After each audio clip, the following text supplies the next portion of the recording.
भगवान शांति के साथ बैठो और एक एक सत्संग वचन को बड़ी सावधानी के साथ सुनो। जब शांति के साथ बैठोगे तब सत्संग आपकी समझ में आएगी कि सत्संग किसे कहते हैं। सत्संग कोई कथा वार्ता का नाम नहीं है। सत्संग कोई भाषण से पुस्तक का काम नहीं है। सत्संग कोई मनोरंजन नहीं है।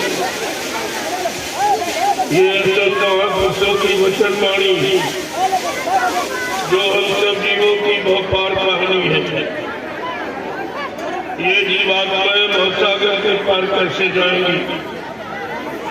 अपने सच्चे मालिक प्रीतम का कैसे दर्शन दीदार करेगी।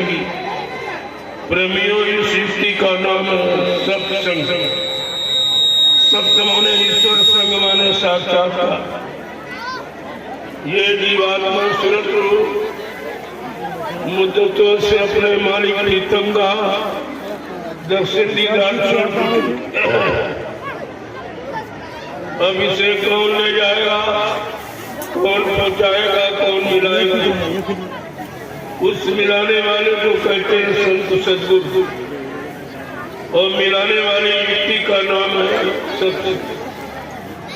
ये दोनों चीजें आपको समय से मिली लेकिन आपने उसकी कदर नहीं की। किसी पुण्य कर्म के कारण संत महापुरुषों के दर पे आप पहुंचे लेकिन आपने उनको जाना माना पहचाना नहीं। ये तुम्हारे जीवन का कितना बड़ा धोखा है।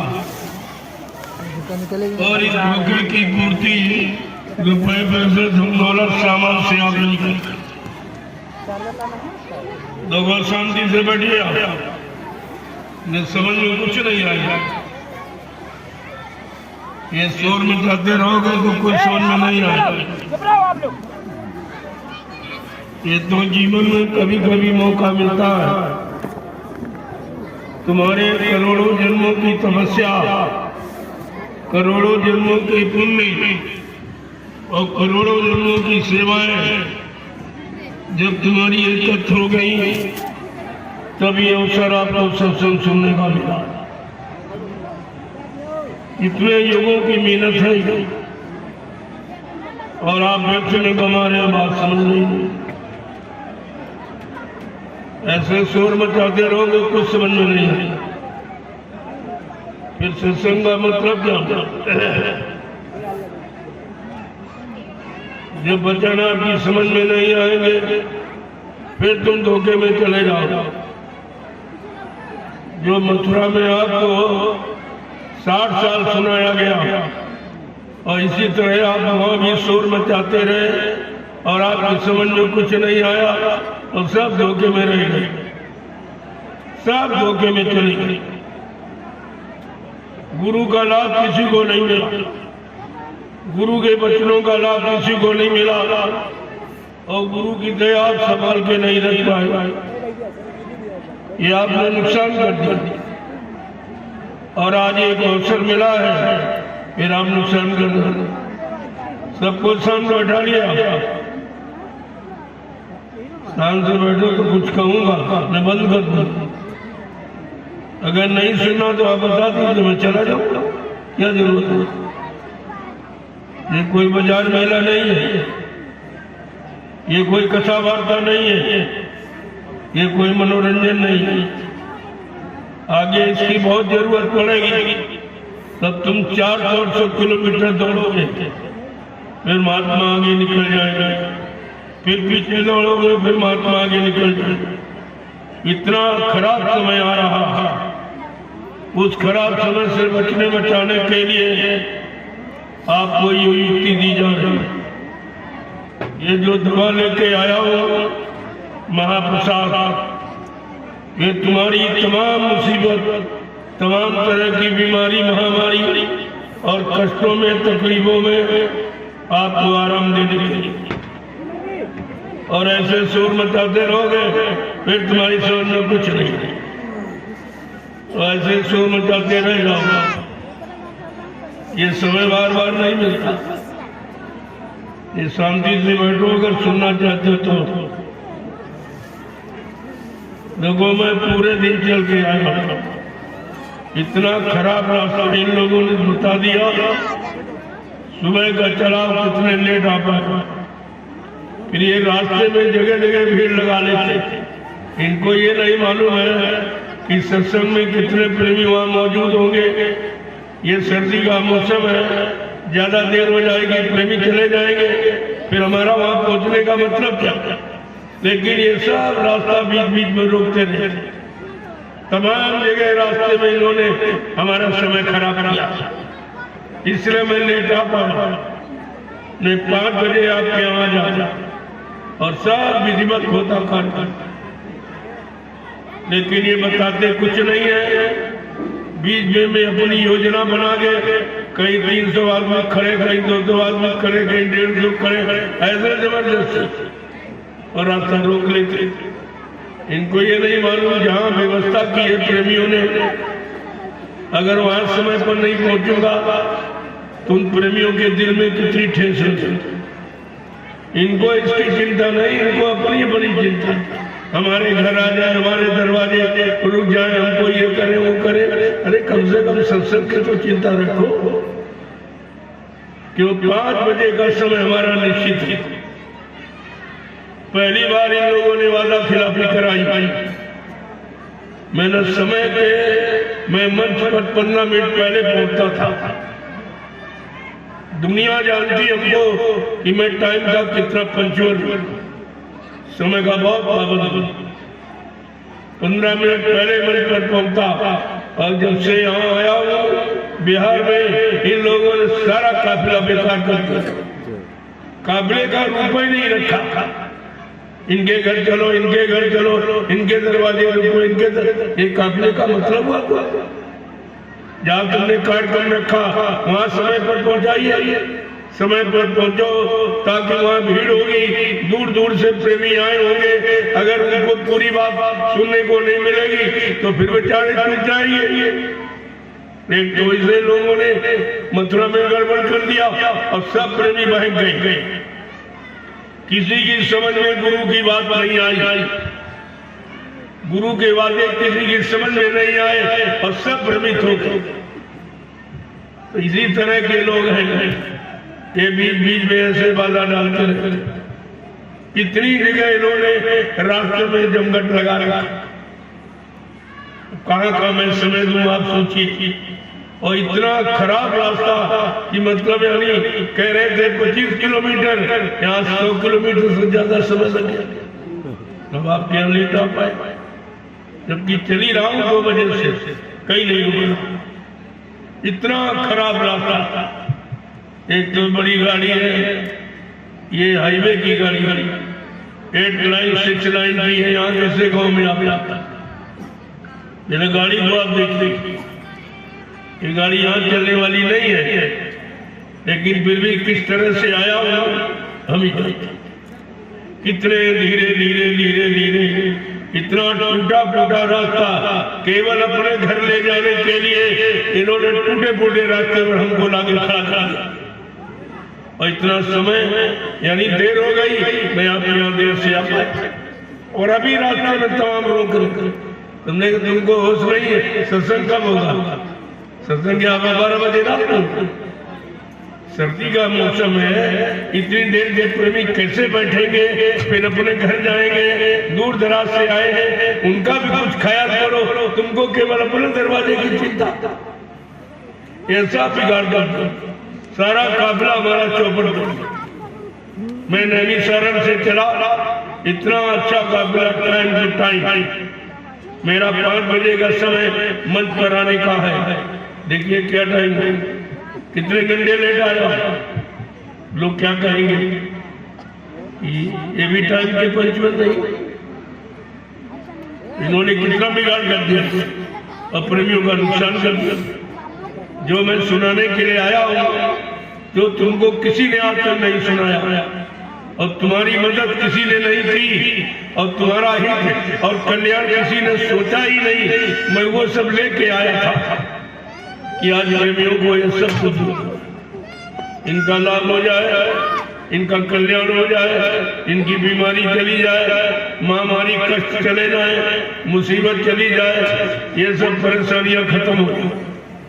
इसलिए मैं ये दवा नैमिषारण्य से लेके, जिसे महाप्रसाद कहते हैं, महाप्रसाद हिंदुस्तान में कोई नहीं दे रहा। इस समय कहीं चले जाओ, आपके लिए प्रसाद कोई नहीं दे, कोई देता ही नहीं, क्योंकि प्रसाद खरीदा नहीं जाता, प्रसाद बनाया जाता। और बनाने की शक्ति किसी में है नहीं, कोई बना दिखा दे, तभी तो असली नकली की पहचान हो जाएगी आप कि असली कौन है, नकली कौन है, झूठा कौन है, सच्चा कौन है, तभी आपको जानकारी होगी।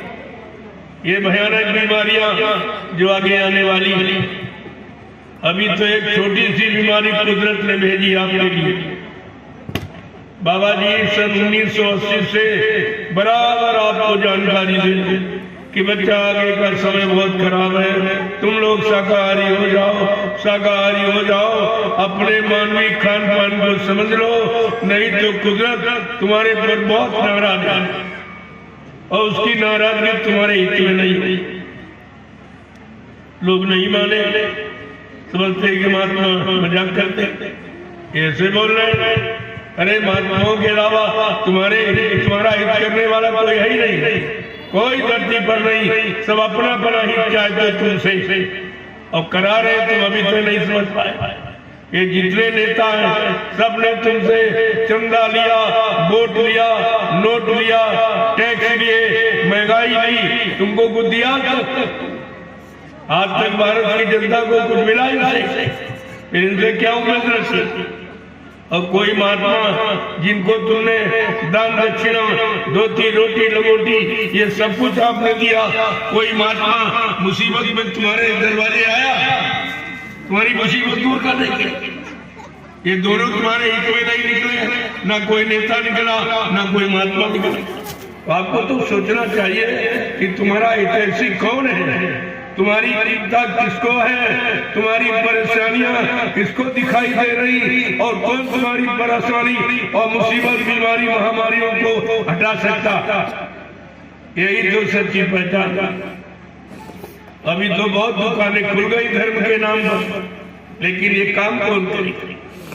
ये सौदा तुम्हारे हित का, तुम्हारी बीमारी महामारी दूर करने का, ये सौदा की दुकान पर है, तब तुम्हारी समझ में आएगा कि दुकान है सही की दरबार सही। ये है संतों का दरबार। दरबार में यानी मुफ्त दिया जाता, यहाँ कोई पैसा नहीं लिया जाता, मुफ्त। और दुकान में सौदा बगैर पैसे नहीं मिलेगा, दुकानों में पैसे से सौदा मिलेगा और दरबार में मुफ्त लुटाया जाता। लेकिन तुम दरबार दुकान में अंतर नहीं समझ पाए, तभी तुम लूटे जा रहे हो, तभी पीटे जा रहे हो और ठगे जा रहे हो, और धोखेधड़ी और बेईमानी सब मतलब यानी तुम्हारे साथ हो रहा। अब तुम अभी तक जाग नहीं पाए, इसलिए एक वचन को सुन लीजिए। ये न कोई सुनाने आएगा, न कोई बताने आएगा। अभी कोरोना नाम की बीमारी आई, बीमारी को रोकने के लिए तुम्हारे दरवाजे कोई आया? कोई प्रधानमंत्री, मुख्यमंत्री और कोई राज्य वाले यानी मतलब कोई आया या कोई महात्मा आया तुम्हारे हित के लिए, भले के लिए, कल्याण के लिए? कोई नहीं आया। यही पहचान है कि असली कौन है और नकली कौन है, और तुम्हारे से हित और तुम्हारी चिंता किसको है, ये आपको जानकारी रखनी है। इसलिए जो मैं लेके आया उसको ले ले, क्योंकि आगे का समय बहुत खराब है, जो किसी को दिखाई नहीं देता, केवल महात्माओं को। संत महात्मा त्रिकालदर्शी होते हैं, भूत भविष्य वर्तमान को जानकार, वो एक ही जगह से बैठकर भूत भविष्य वर्तमान को बराबर देखते रहते हैं। कब कैसी क्या स्थिति बनने वाली है, कैसी महामारी बीमारी आने वाली है, तो उसकी सूचना समय के पहले आपके पास पहुंचा देते, ताकि कोई ये न कहे कि हमारे लिए कुछ पहले क्यों नहीं बताया, पहले जानकारी क्यों नहीं दी। तो इसलिए पहले आपको ये जो कोरोना नाम की बीमारी आई कोई नहीं जानता था। बाबा जी ने 6 नवंबर 1986 कितने वर्ष पहले कहा, बच्चा अगर तुम शाकाहारी सदाचारी न हुए, सच्चे ईमानदार और चरित्रवान न बने तो कुदरत नाराज हो चुकी है और एक ऐसी बीमारी भेजेगी जिसमें करोड़ों चले जाएंगे झटके। उस बीमारी का नाम होगा कोरोना। कोरोना क्या न करो तो बीमारी नहीं आएगी, अगर करोगे तो आ जाएगी। कोरोना का मतलब यही है। और आज तक तुमको कोरोना का किसी ने नहीं बताया। कहा कोरोना क्या न करना, अंडे मत खाना। अंडा मुर्गी का मासिक धर्म है। जब स्त्री मासिक धर्म में होती है तो उसके हाथ का भोजन नहीं किया जाता, उसको छुआ नहीं जाता कि भयानक बीमारी आ जाएगी परिवार में, बच्चों में। ऐसा खान पान जब करोगे तो बीमारी नहीं आएगी, तो क्या तुमको आराम मिल जाएगा। लेकिन कोई नहीं बता, डॉक्टर बता रहे ये फ्रूट, कहते ये फल है, हमने कौन से यानी पेड़ में लगता है। देखिए तो पहले जानकारी, ये जानकारी कैसे दे रहे हैं। ये सामान बेचने के लिए सरकार का व्यापार चल गया कि मुर्गी के लिए, मतलब यानी अंडा को इतना अंडा बिकता है, इतनी सब्जी नहीं गई। मैं इधर से भी आ रहा था, बराबर देखते आया कि जितनी भीड़ सब्जी के दुकान पर नहीं, उससे ज्यादा हम लोग। ये क्या परेशानी बढ़ेगी नहीं, क्या बीमारियां बढ़ेगी नहीं, क्या लड़ाई झगड़े बढ़ेंगे नहीं, क्या काम करो लोग अहंकार बढ़ेगा नहीं।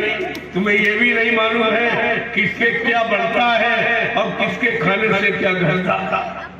घटना बढ़ना आपको पता ही नहीं और न कोई ये बताता है, क्योंकि सबको अपना व्यापार करना। अपने व्यापार के लिए तुमको खराब किया जा रहा, तुमको मुसीबत में डाला जा रहा, बीमारियों में फंसाया जा रहा, दुर्घटनाओं के अंतर्गत तुम्हें बंद किया जा रहा। ये सब काम आपके लिए हो, और तुम अभी सो रहे। तुम कभी जागे ही कहा, जब तुम पहले सो गए। और तब क्या हुआ, मुसलमानों ने इसी हिंदुस्तान पर 350 वर्ष राज किया। जब तुम सो गए, अज्ञानता में चले गए, लापरवाही में चले गए, अनसुनी आपने की, तो मतलब यानी मुसलमानों ने 350 वर्ष तुम्हारे पर राज किया और तुमको गुलाम बना के रखा। तुम फिर सो गए तो मुट्ठी भर अंग्रेज आए और उन्होंने 250 वर्ष तुमको गुलाम बना के रखा। अब 70 साल से तुम फिर सो रहे हो, नेताओं के राज फिर लूटे जा रहे, तरह तरह की यानी मतलब टैक्स और तरह तरह की महंगाई और बेरोजगारी और भाई यानी मतलब ये सब क्या इससे कोई आराम मिलेगा? महंगाई बढ़ाने से क्या आराम मिलेगा? टैक्स बढ़ाने से क्या तुमको आराम मिलेगा? जीएसटी लगाने से क्या आराम मिलेगा? तुम आज तक यही नहीं समझ पाए हो आराम और परेशान क्या होगा। कुछ और ऐसे लूटे जाओ, क्या जिंदगी भर सोते रहो, कब जागो? और महात्मा हमेशा जगाते, हर मोड़ पर तुम्हें सचेत करते, चाहे राजनीतिक मोड़ हो, चाहे धार्मिक मोड़ हो, चाहे पारिवारिक मोड़ हो, कोई मोड़, हर मोड़ पर आपको सचेत किया। बाबा जी 10 जुलाई 1952 से लगातार आपको मथुरा में सुनाया गया और 10 वर्ष से ये फिर लीला के बाद मैं पूरे हिंदुस्तान में फिर आपको सुना रहा, फिर बता रहा हूँ। अभी जाग जाओ, अभी चेत जाओ, अभी वक्त है गुनाहों से तू तौबा कर ले, फिर न कहना कि हमने सुना था पैगाम नहीं। अभी तुम्हारे लिए वक्त है, चेत जाओ, जाग। आगे भारी मुसीबत आ रही। उसी मुसीबत से जब ये देखा गया कोई नहीं निकला, न कोई नेता को चिंता, न किसी महात्मा को चिंता, तुम्हारी और बीमारी आ रही, तो आपको बचने बचाने के लिए ये महाप्रसाद जो काम दवा नहीं करती है वो काम दुआ कर देती। जब मुर्शिद कामिल मिलते हैं तो बात खुदा से, जो परमात्मा खुदा से मिलाने वाले उनके लिए बीमारी ये कोरोना फरोना क्या कुछ नहीं, एक झटके में दूर हो जाए अगर आप उनकी बात मान लो। लेकिन तुम मानते नहीं, तुमसे और तो कुछ नहीं कहा जा रहा। कहा हम जानते कि आप धर्मात्मा महात्मा नहीं बन पाए हो, आप सच्चे ईमानदार चरित्रवान त्यागी तपस्वी नहीं बन पाए हो, तो कम से कम अपने बचाव के लिए, अपनी सुरक्षा के लिए आप शाकाहारी बन जाओ। इसमें कौन सी आप शाकाहारी बनने में कौन खर्चा, एक नया पैसा खर्च, बल्कि जो अपना धन ये गंदे खान पान जिससे बीमारी आती है इनमें आप जो बर्बाद करते हो, और बुद्धि नाशक नशा जिसके पी लेने से बुद्धि पागल हो जाती, माँ बहन बेटी बहू की पहचान समाप्त हो जाती। ऐसे गंदे खान पान में जो आप धन बर्बाद कर रहे हो, वो धन तुम्हारा बच जाए, तुम्हारे बाल बच्चों के पढ़ाई लिखाई के काम आवे, तुम्हारे शादी ब्याह में काम आवे, घर मकान बनाने में काम आवे। महात्मा हर तरफ से तुम्हारी मदद करना चाहते, लेकिन तुम महात्माओं की बात नहीं सुनते। इसमें कौन सा खर्च? मैं जो बता रहा हूँ ये कोई नई बात नहीं है। शाकाहारी हमारा सबका जन्मसिद्ध अधिकार है। जब बच्चा माँ के पेट से पैदा होता, चाहे हिंदू घर में हो चाहे मुसलमान घर में, किसी जाति में, क्या किसी माँ ने पैदा होने के वक्त अपने बच्चे को अंडा खिलाया था, मुर्गा खिलाया, बकरा खिलाया, मछली मांस खिलाया, शराब दारू यानी नशा कोई खिलाया था? हर माँ ने अपने बच्चे को अपना दूध पिलाया। ये दूध शुद्ध शाकाहार, और दूध से संबंधित जो परमात्मा खुदा ने हम सब जीवों के वास्ते ये बनाया, क्योंकि परमात्मा खुदा ने जितने जीव जंतु बनाए सबका भोजन अलग, पशुओं का अलग, पक्षियों का अलग, कीड़े मकोड़ों का अलग, जंगली जानवरों का अलग, और इंसान का भोजन सबसे अलग बनाया। क्यों? भगवान को इंसान बहुत प्यारा था। भगवान राम ने कहा भी है, रामचरितमानस, भगवान राम ने क्या कहा कि सब मेरे सब मम उपजाए, और तीन मेरा जी के मनुज भाए। भगवान राम ने क्या कहा? ये सारी सृष्टि मेरी ही बनाई। जितने जीव जंतु आप देख रहे दुआ को कहा, ये किसी इंसान विज्ञान ने नहीं बनाए, ये सब भगवान खुदा के बनाए। और इनमें मैंने इंसान को सबसे अच्छा बनाया। क्यों? इंसानी शक्ल में भी भगवान ने अवतार लिया। इस बात को आपको ध्यान में रखना चाहिए। जो इंसानी शक्ल आपको दी, इसी इंसानी शक्ल में भगवान यहाँ आया। जब जब प्रभुधर मनुष्य शरीरा, हरई कृपानिधि सज्जन पीरा, मनुष्य शरीर में आए धर्म की स्थापना के लिए, दुष्टों के संहार के लिए, भक्तों की मदद के लिए। ये मानव तन भगवान को इसलिए प्यारा है, तो कम से कम अपने लिए नहीं तो भगवान के लिए कुछ तरस रखो। क्यों इसको खराब करते हो? क्यों गंदा करते हो? क्यों बदनाम करते हो? नहीं, इसकी आप सजा पा जाओ, और इसी की सजा ये कुदरत दे रही है जो आपने बात को माना नहीं। जब भगवान को यही इंसानी शक्ल प्यारी है और वही अपनी वाली शक्ल तुमको दे दी, तो कम से कम अपनी अकल तो ठीक रखो, अपना खान पान तो ठीक रखो, अपनी नीयत तो दुरुस्त रखो, ताकि तुम्हें कोई सजा न मिलने पाए। लेकिन अब आप सुनते नहीं, एकदम इतने मत वाले कि तुम किसी की बातें नहीं सुनते। और धीरे धीरे समय आ गया खराब।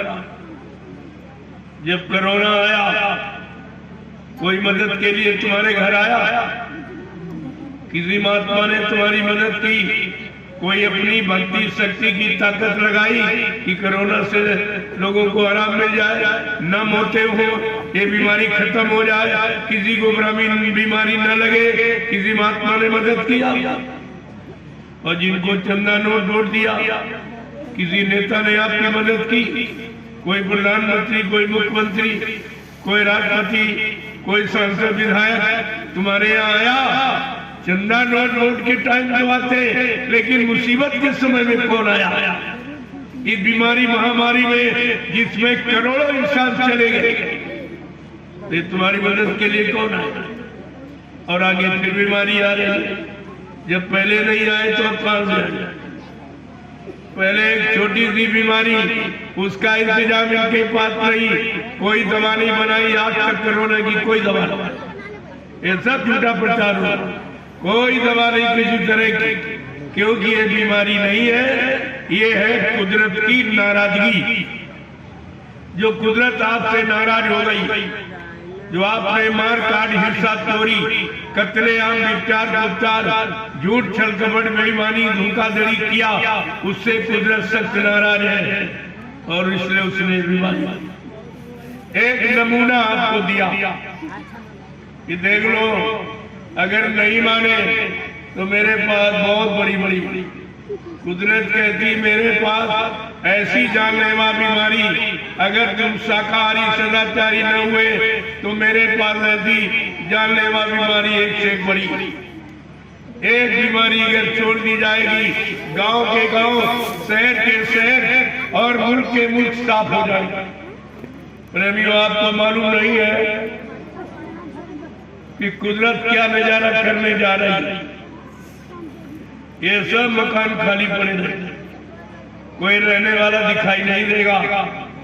और आज तुम एक जमीन पे झगड़ा करते, क्योंकि तुम्हें अपना भविष्य नहीं मालूम कि आगे कैसा समय होने जा रहा है।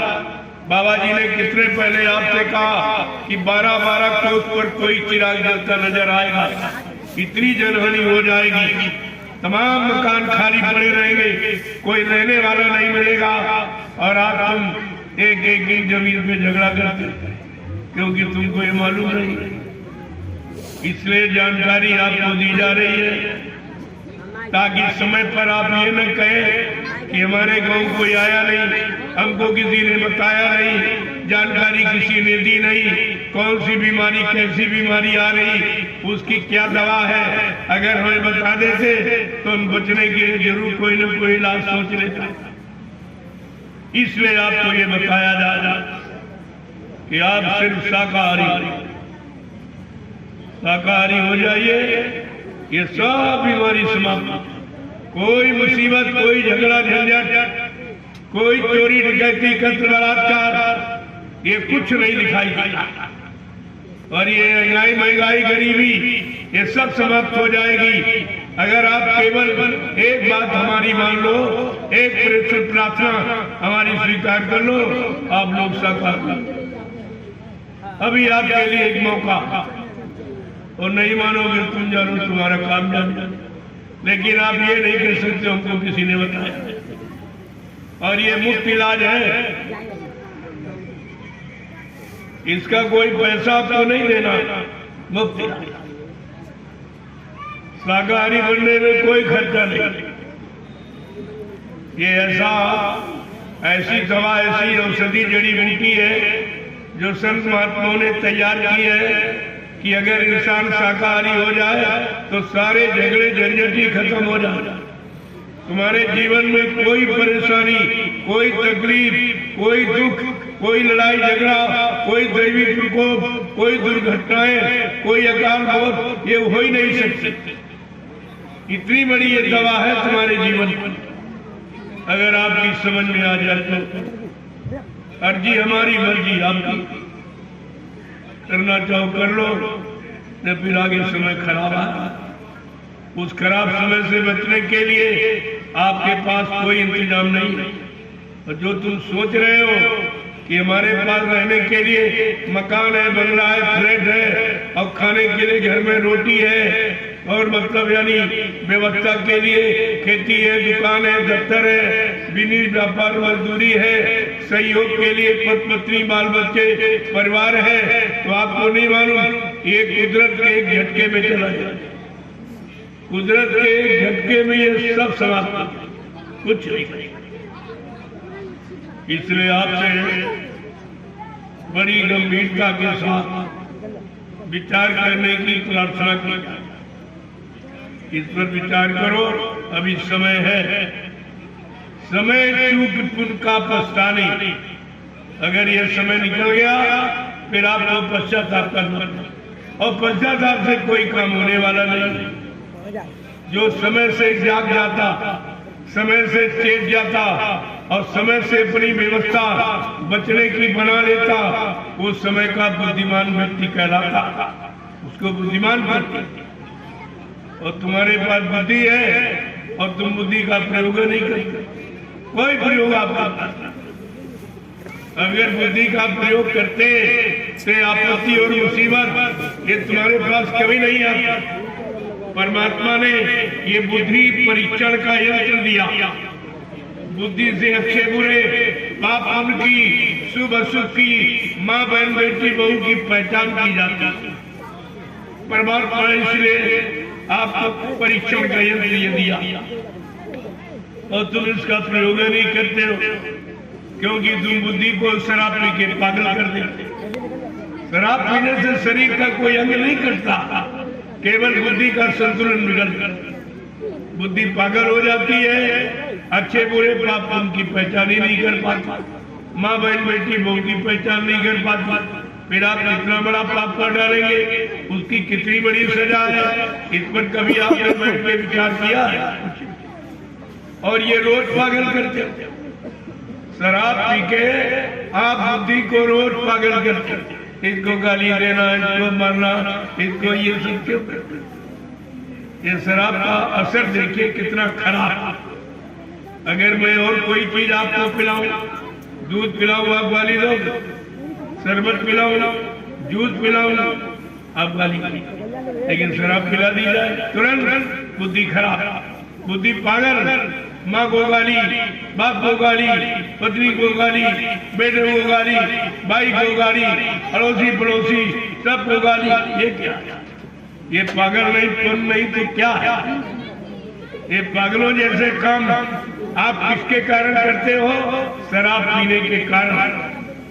इसलिए ये निर्णय लिया गया कि अगर बुद्धि का पागल पर समाप्त करना है तो आपको शाकाहारी और सदाचारी बनना ही पड़ेगा। बगैर इसके कोई दवा नहीं। अगर आप सोचते हो कि सुख शांति पाने की, आराम पाने की, मतलब यानी दुख तकलीफ न मिले, बीमारी ना आवे, लड़ाई झगड़े ना हो, इसकी कोई दवा है? इसकी कोई दवा नहीं। इसकी दवा है शुद्ध शाकाहार, जो भोजन परमात्मा ने हमारे आपके लिए बनाया। ये मुर्दा मांस कौन खाता है? देखा आपने?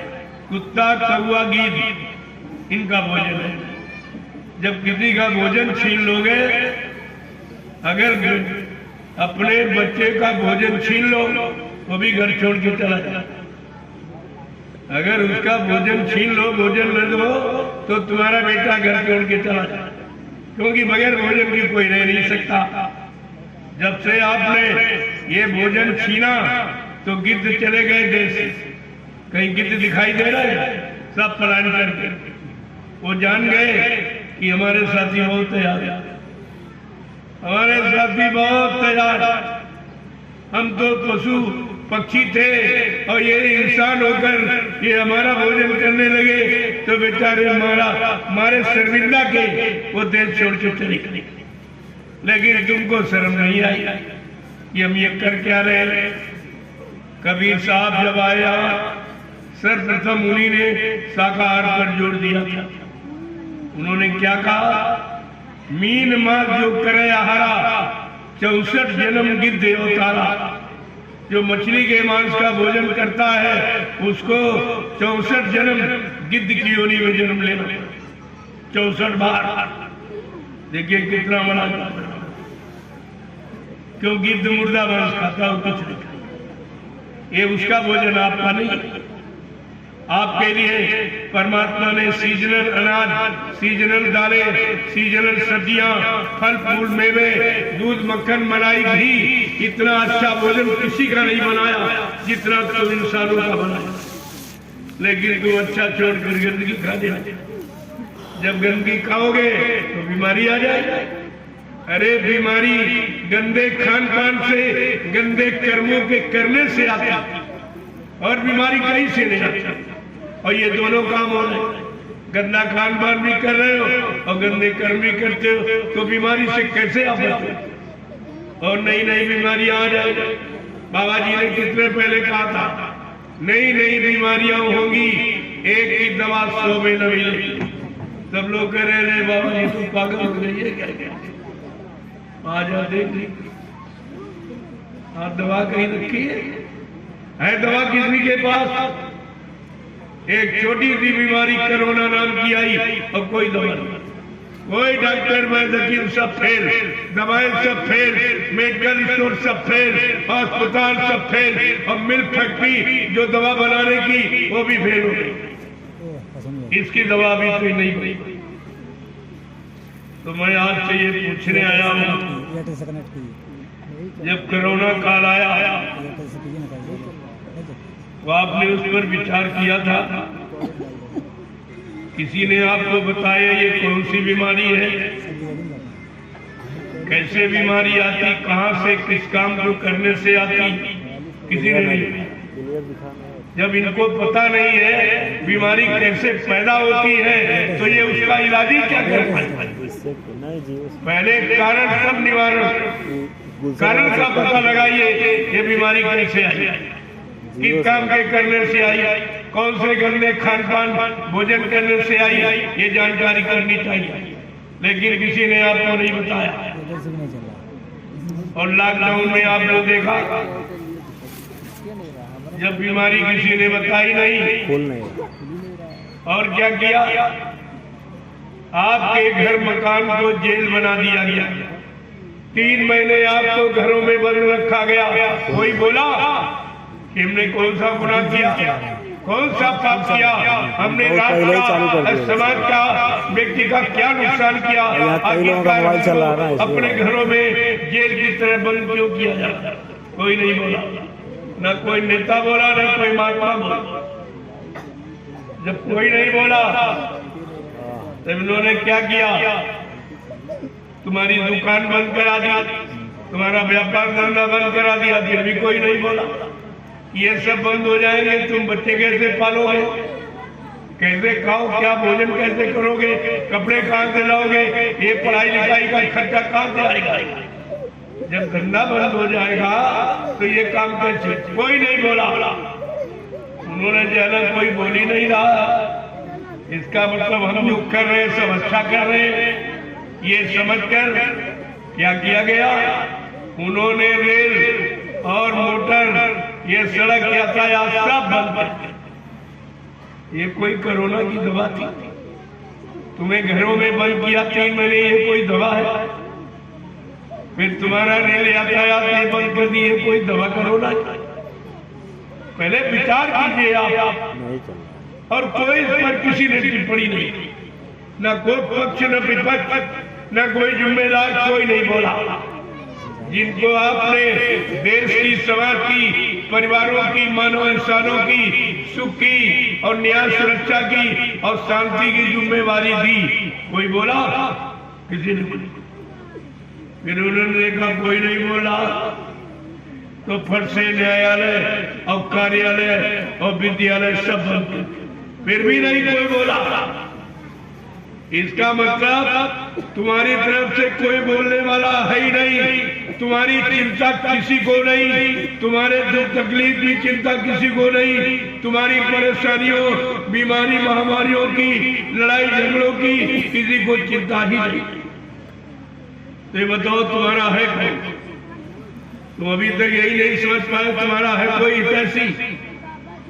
अरे जिन पर तुम फूले घूमते थे कि सरकार हमारा ये करेगी, सरकार ये करेगी, सरकार ने कुछ किया? सरकार ने क्या किया? महंगाई बढ़ा दी, तुम्हारे बच्चे पढ़े लिखे उनको भेजो, बेरोजगार कर दिया, कोई नौकरी, योग्यता के अनुसार कोई नौकरी, कोई धंधा, कुछ। इन बच्चों का क्या हुआ?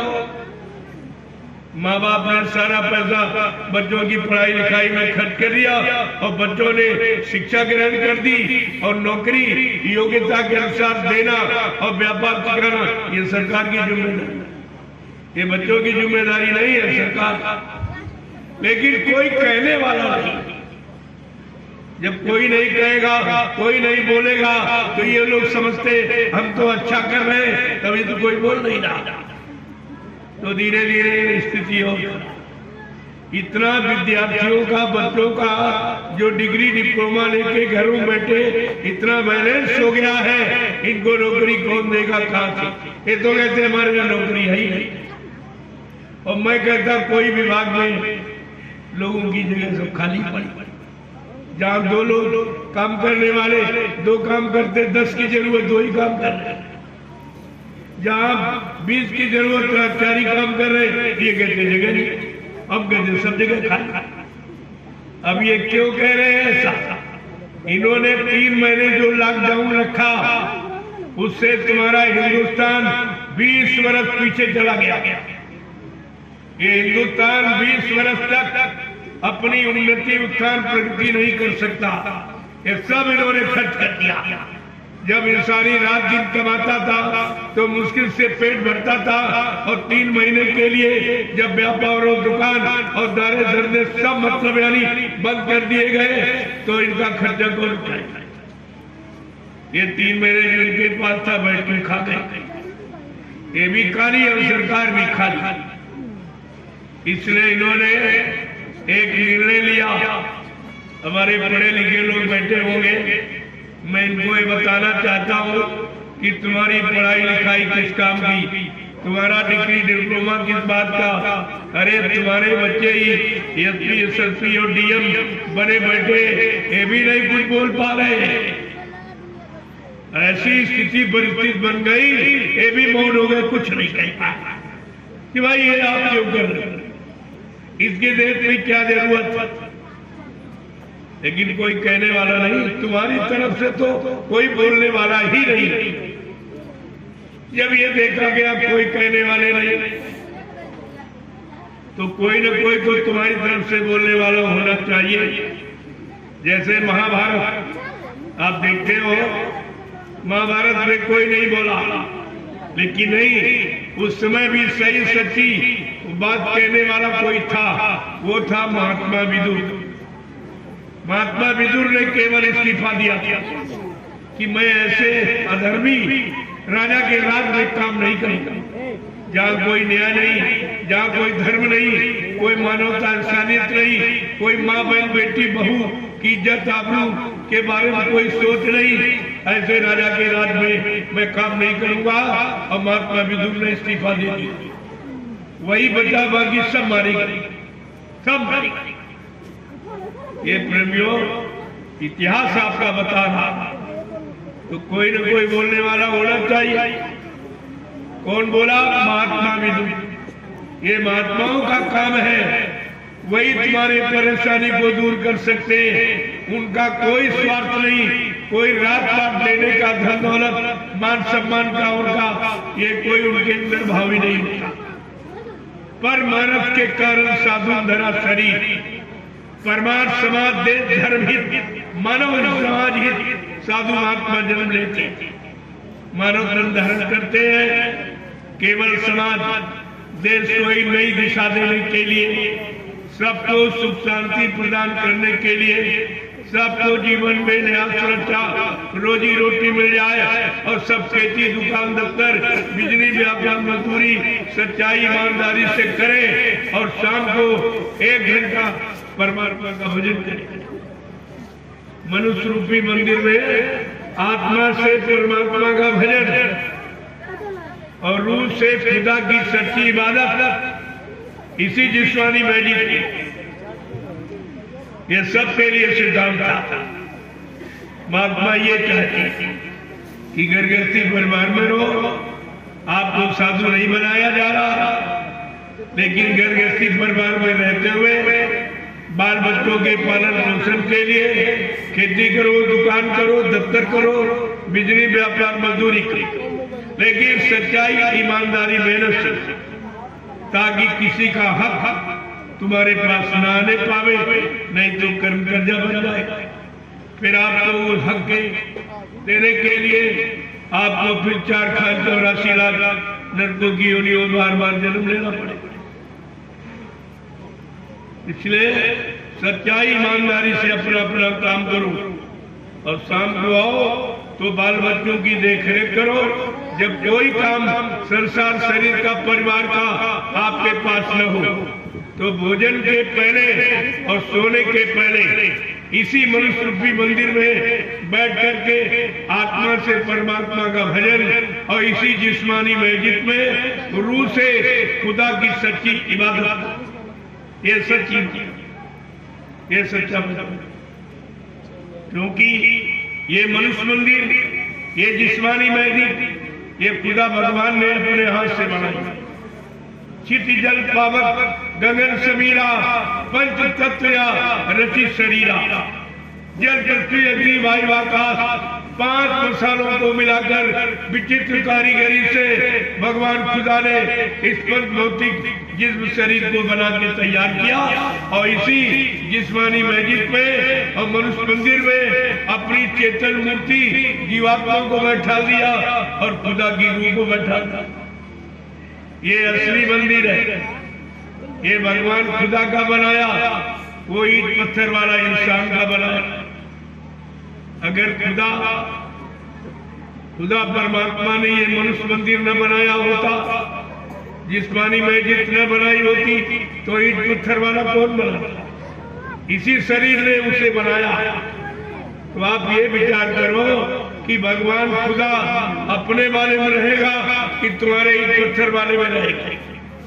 क्या तुम्हारे ईंट पत्थर वाले में कभी आया था या है या आगे कभी आएगा? किसी ने देखा? कोई पंडा पुजारी जो मंदिर में पूजा करता, उससे पूछो तुमको भगवान खुदा मिला? तुमको मतलब यानी कोई देवी देवता मिले? और मुल्ला मौलवी से पूछो कितने दिन मस्जिद में खुदा की इबादत करते हो गया, ये बताओ वो खुदा तो अल्लाह ताला तुम्हें मिला? ये सब जानकारी दी। पादरियों से पूछते, ईसाइयों से जो पादरी उनका होता मुख्य, उससे पूछते आप कितने दिन से बुढ़ा गाड की प्रेयर कर रहे हो, तुमको गाड मिला? सब बता देते हैं। किसी को नहीं मिला क्योंकि इसमें वो रहता ही। ये तो बाप बेटे ने बनाई। भगवान राम जब यहाँ नहीं पैदा हुए थे, क्या उनके नाम का मंदिर बना था? जो भगवान राम उसी मंदिर में पैदा हुआ, वो तो अयोध्या में पैदा हुआ, राजा दशरथ के यहाँ पैदा हुआ। ये तो साफ बच्चे आपके पास। तो ये प्रेमियों, उनके रहने के, पैदा होने के स्थान नहीं है, ये ईंट पत्थर के मकान, ये उनकी यादगार स्थल। यहाँ बैठ के याद की जाती जब भगवान राम ने 14 वर्ष जंगल में कितनी मुसीबत उठाई, परेशानी, तब कोई सीताराम की जय बोलने वाला नहीं था, कोई नहीं। यहाँ तक क्षत्रियों ने साथ नहीं दिया, वो भी नहीं बोलते। बेचारे मजबूर हो गए, मारे मारे फिरते रहे जंगलों में, कोल बिल बंदरों को इकट्ठा किया और उन्हीं के द्वारा समय का परिवर्तन करके दिखा दिया। और इतिहास उठा के देखिए कि कोल बिल बंदरों का नाम इतिहास में है, लेकिन किसी छत्री का नाम नहीं, क्योंकि आपने सहयोग नहीं किया। ऐसे भगवान कृष्ण ने यदुवंशियों को बहुत समझाया, ये देखो धर्म कर्म पे आ जाओ, मानवता इंसानियत पे आ जाओ, प्रेम प्यार मोहब्बत सेवा दया सदाचार परमात्मा की आज्ञा में आ जाओ, माँ बहन बेटी बहू की परख पहचान में आ जाओ। तो ये यदुवंशी क्या कहता था? जा जा जात का ग्वाला, गाय चराने वाला, माखन का चोर, तेरी बात मान लूंगा। भगवान कृष्ण को इतना मजबूर कर दिया ऐसे कट अमर्यादित शब्दों का प्रयोग करके भगवान कृष्ण को मजबूर कर दिया। उसी मजबूरी लाचारी में उनको एक 18 दिन का एक खेल, एक नाटक, एक लीला करनी पड़ी, जिसको कहते महाभारत। 56 करोड़ का सफाया, ये न मानने वालों का इतिहास सफाया विनाश। ये इतिहास उठाकर देखिए तो आपको सब पता चल जाएगा भाई क्यों मारा गया इनको, कि उन्होंने बात नहीं की। अच्छी सच्ची नेक भली बात।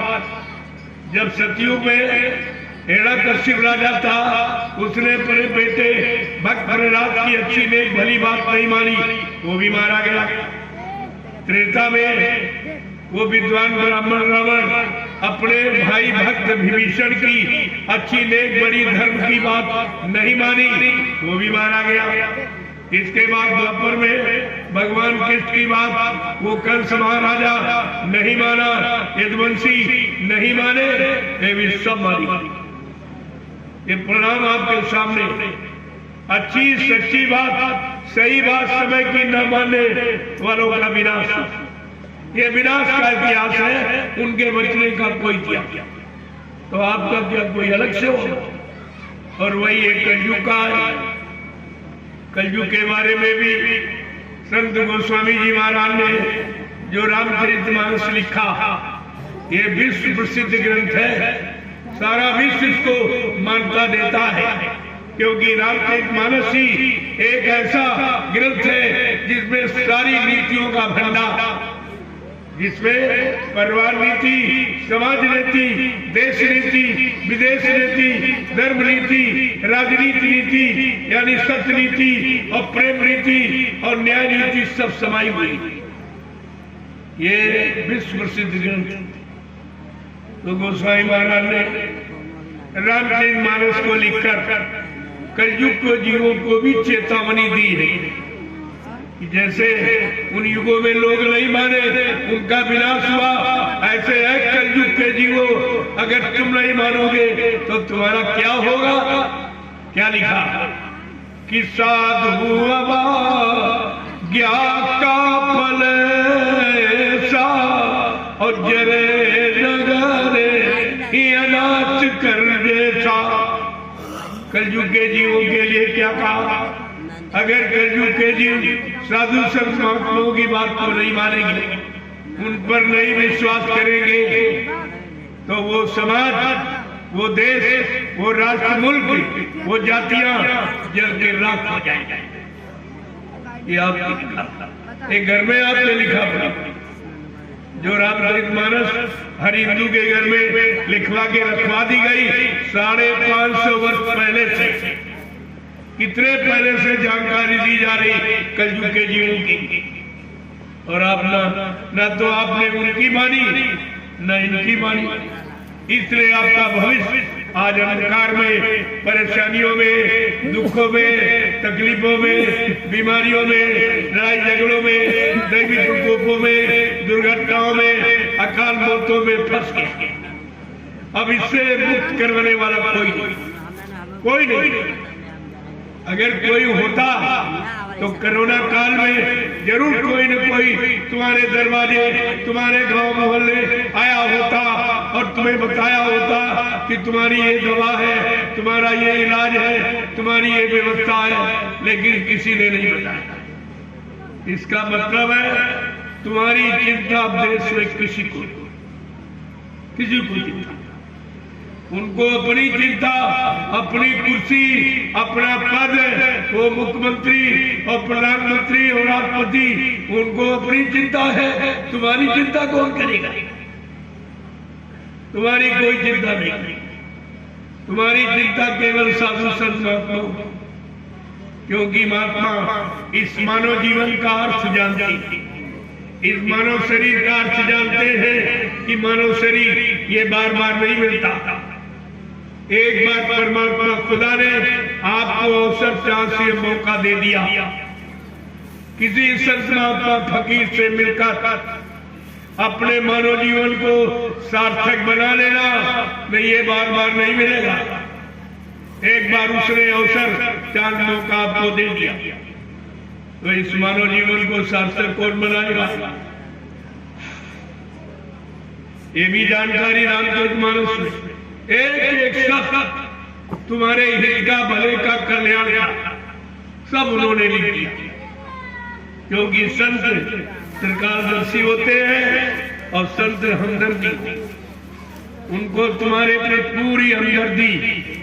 सारे हिंदुस्तान में घूम घूम कर बाबा जी ने 10 जुलाई 1952 से और 2012 60 साल आपको सुनाया मथुरा में, और जगह जगह हिंदुस्तान में कार्यक्रम करके आपको सुनाया, लेकिन आप उनकी एक बात नहीं मानी, उनका एक वचन आपने याद नहीं रखा और सब भूल गए, और इसीलिए अब तुम दर दर की ठोकरें खा रहे हो। तुम्हारी कोई सुनने वाला नहीं, ये बात को ध्यान में रखना चाहिए। लेकिन अब भूल गए, सब परेशानी आपके सामने आके खड़ी हुई, और ये तो एक चेतावनी थी कुदरत की, जो आगे भयंकर बीमारी आ रही है, जिसकी मैं आपके लिए इलाज लेके आया हूं, महाप्रसाद, जो हिंदुस्तान में कोई नहीं देगा इस समय, कोई नहीं, ये प्रसाद कोई बना ही नहीं सकता। प्रेमियों, प्रसाद बनाया जाता, खरीदा नहीं जाता। बनाता कौन है? जिसने अपने समर्थ सद्गुरुदाता दयालु को खुश कर दिया, उनके आदेश उनका पालन करके, उनके वचनों पर चलकर, जितने अपने समर्थ सद्गुरुदाता दयालु को खुश कर लिया और उनकी दुआ और दया किसी वस्तु में प्रवेश करके जीवों का लाभ करा सकता, वो आपको प्रसाद बनाती। तभी तो आपकी समझ में आ जाएगा कि असली कौन है, नकली कौन है। एक झंडा भी आपका गड़वाया गया, प्रेमियों ने गाड़ा होगा। हिंदुस्तान में सभी पार्टियों के पास झंडे हैं और सभी मठ मंदिर, गिरजा गुरुद्वारों में झंडे, लेकिन कोई झंडा ये काम कर सकता है जो मैं ये जय गुरुदेव प्रभु नाम का झंडा गड़वा के जो लाभ देने का वादा करता हूँ।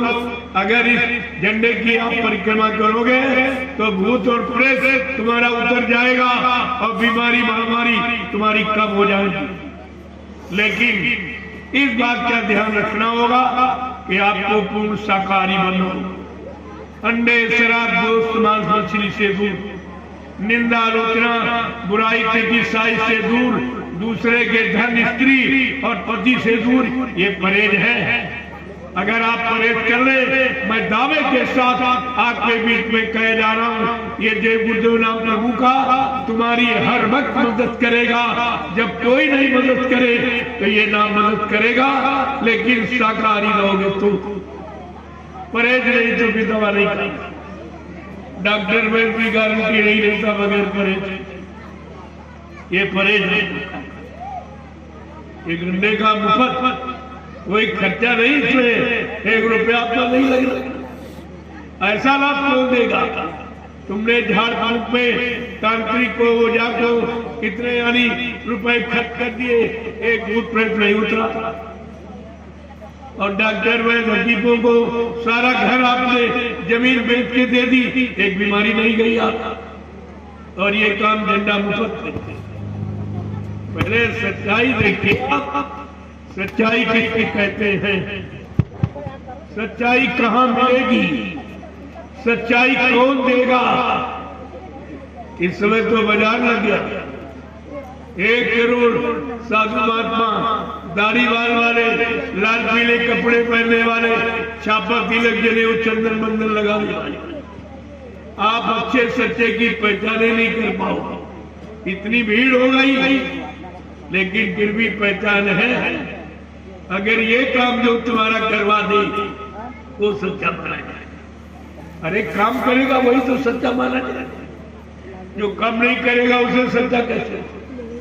ये सब तुम्हारे सामने करके दिखाया जा रहा, और ये रोज हर कार्यक्रम पूरे हिंदुस्तान में घूम घूम कर ये जय गुरुदेव नाम प्रभु का, इसकी सच्चाई लोगों तक पहुंचाई जा रही है। ये सच्चाई देख लीजिए, अगर आप शाकाहारी बनने का संकल्प ले लेते हैं तो ये जय गुरुदेव नाम प्रभु का हर वक्त आपकी मदद करेगा। जब कोई नाम नहीं काम करेगा तब ये नाम काम आपका करेगा। केवल आप वो शाकाहारी और कोई खर्चा नहीं, इसमें कोई खर्चा वर्चा नहीं आता। अब आप सोच लीजिए, ये कलयुग का जगह है। जैसे सतयुग में योगियों ने हरि नाम जगाया, त्रेता में ऋषि मुनियों ने राम नाम जगाया, द्वापर में कृष्ण नाम जगाया गया, वैसे कलयुग के जीव के लिए ये बाबा जय गुरुदेव जी महाराज ने ये जय गुरुदेव नाम प्रभु का जगाया और सिद्ध किया। जो नाम जगाया जाता है जागे नाम से जीवात्मा जगती है, सुनाने और पढ़ने बातने नाम से नहीं जगती। इस बात का भी आपको ख्याल रखना चाहिए, क्योंकि ये धोखा आपके साथ हुआ। मथुरा में कितना बड़ा धोखा, कितना झूठा प्रचार सारे हिंदुस्तान में। कुछ स्वार्थी लोभी लालचियों ने केवल 5 व्यक्ति, वो 5 व्यक्ति मथुरा में जिन्होंने स्वार्थ लोभ लालच के लिए कि मथुरा आश्रम हमको मिल जाए, जमीन हमको मिल जाए, मंदिर हमको मिल जाए, गुरुद्वारा हमको मिल जाए, ये मतलब यानी संगत सब मेरे पास आ जाए और हम सब इनसे रुपया पैसा लेने लगे, इसके लालच में ये झूठा प्रचार किया गया। मैंने कहा मैं इसको सिद्ध कर दूंगा ये झूठा है कि सही है। तो मैं आज तो कुछ बताने में, क्योंकि कहना तो बहुत कुछ है, उसके लिए समय नहीं, लेकिन फिर भी जिन जिन चीजों में तुमको शंका पैदा की गई वो शंका समाधान के लिए वो मैं खोल के आपके सामने कहूंगा। और ध्यान से आप सुनिए। पहले ये कोई बताने नहीं आएगा और किसी ने 10 सालों में आपको बताया भी नहीं होगा।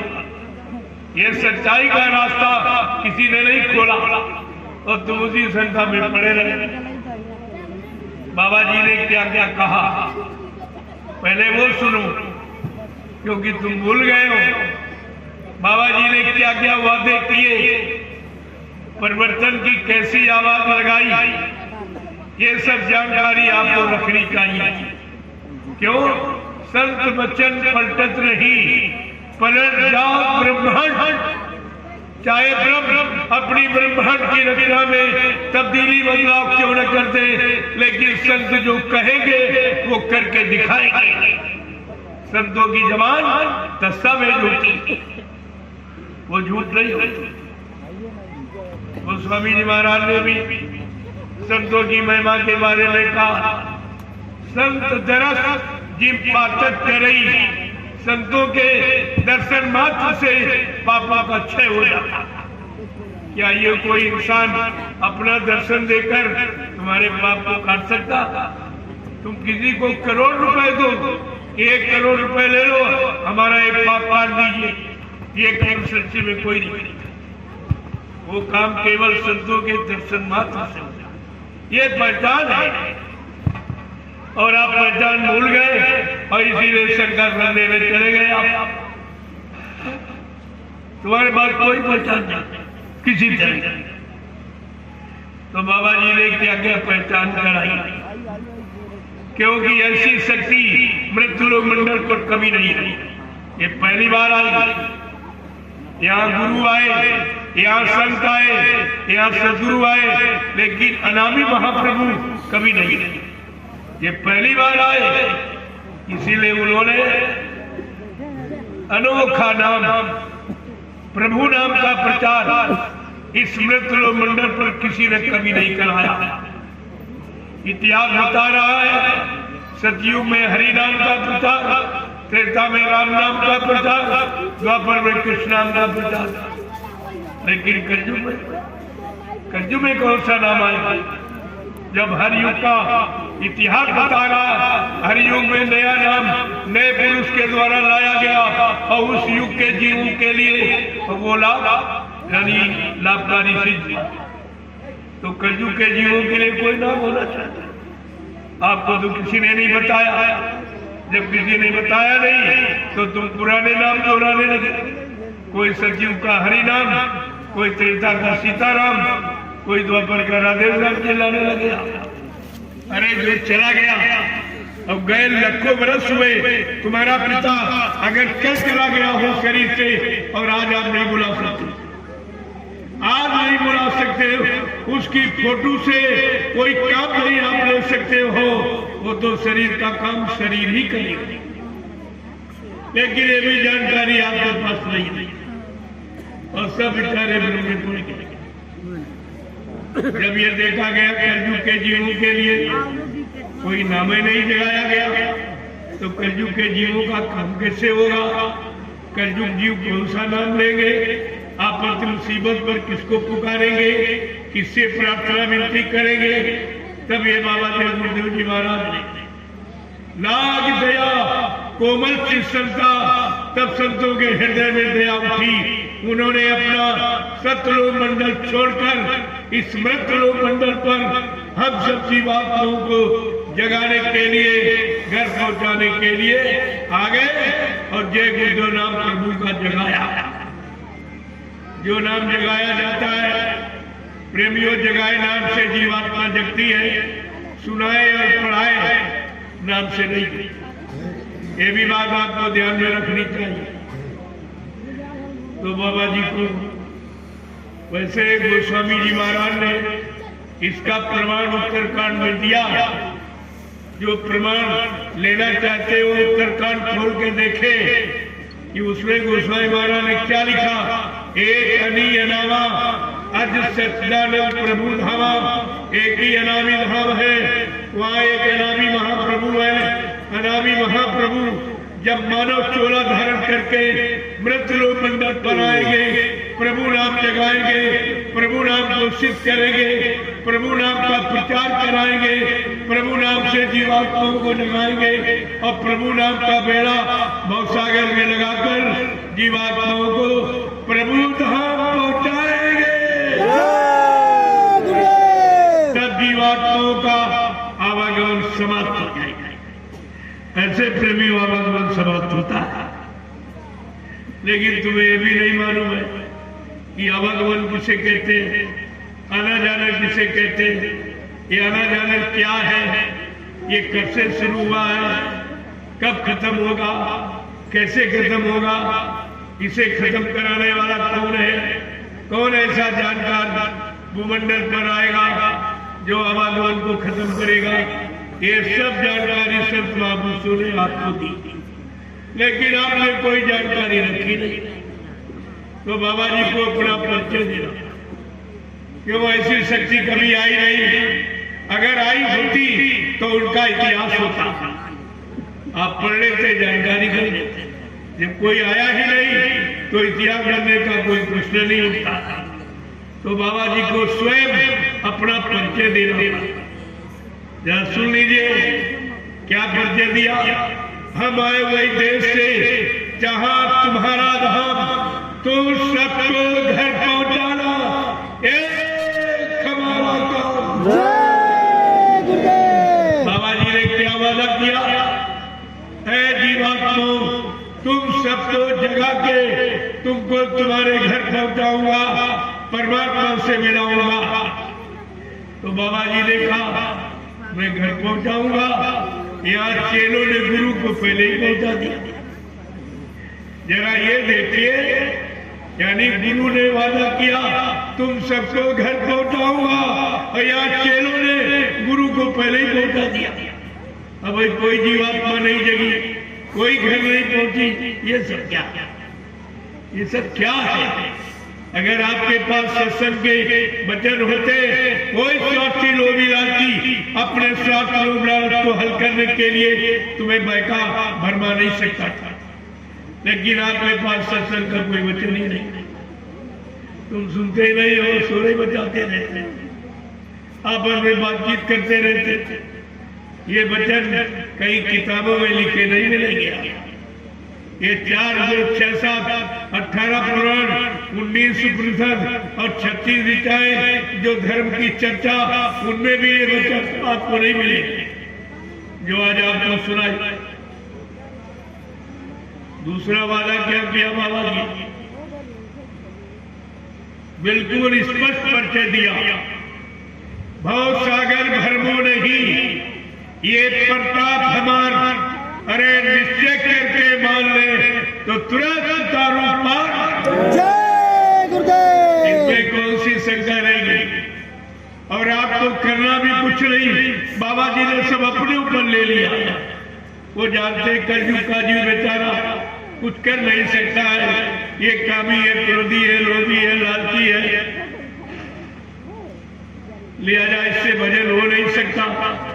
क्यों? तामस दे भजन नहीं हुई, इसका तामसी आहार है, तामसी विचार है, तामसी क्रिया कर्म है, लिहाजा कलयुग का जीव भजन नहीं कर सकता। इसलिए तुमको तुम्हारा सारा भार गुरु ने अपने ऊपर ले लिया। इस भवसागर में तुम भ्रम मत करना कि तुम्हारे लिए कोई दूसरा आएगा। कहते नहीं, मेरे बल पर उसका भरोसा कर और मुझ पर विश्वास कर और मेरे इस नाम रूपी नौका पर बैठ जा, मैं तुझको तेरे घर पहुंचा दूं। जय गुरुदेव। प्रेमियों, ये काम कोई कर सकता? गुरु को छोड़कर जिनके पास गए हो उनसे पूछिए कि आप ये काम कर सकते हो? आप हमारी जीवात्मा को जगा सकते हो, परमात्मा से मिला सकते हो, हमारे पाप कर्म में माफी दिला सकते हो? तुम्हें 2 मिनट में सच्चाई का राज खुल जाएगा। सत्य क्या है, झूठ क्या है, असल क्या है और नकल क्या है। लेकिन तुम्हारे पास सत्संग का वचन ही नहीं, तो तुम प्रश्न ही क्या कर? यही तुम्हारी कमजोरी, इसी कमजोरी का उन लोगों ने लाभ उठाया। कितनी बड़ी बात देखी, बाबा जी ने भी कहा, मैं परिवर्तन करने आया हूं, परिवर्तन करके ही जाऊंगा। जय गुरुदेव। कोई माई का लाल हमें इस परिवर्तन से न रोक सकता है, न मेरा काम कोई कर सकता है। जय गुरुदेव। ये नहीं वचन आपकी समझ में आया? ये कितना बड़ा चैलेंज है कि मेरा काम जीवात्माओं को जगाने का, परमात्मा से मिलाने का, घर पहुंचाने का ना दूसरा कोई कर सकता और हमको इस काम से कोई रोक नहीं सकता। ये दोनों तरफ का चैलेंज है, लेकिन आपकी समझ में नहीं आया, आप भूल गए। बाबा जी ने और क्या कहा? एक एक वचन सब बताऊंगा तो तुम्हारी सारी शंका खत्म हो जाएगी। क्या कहा था?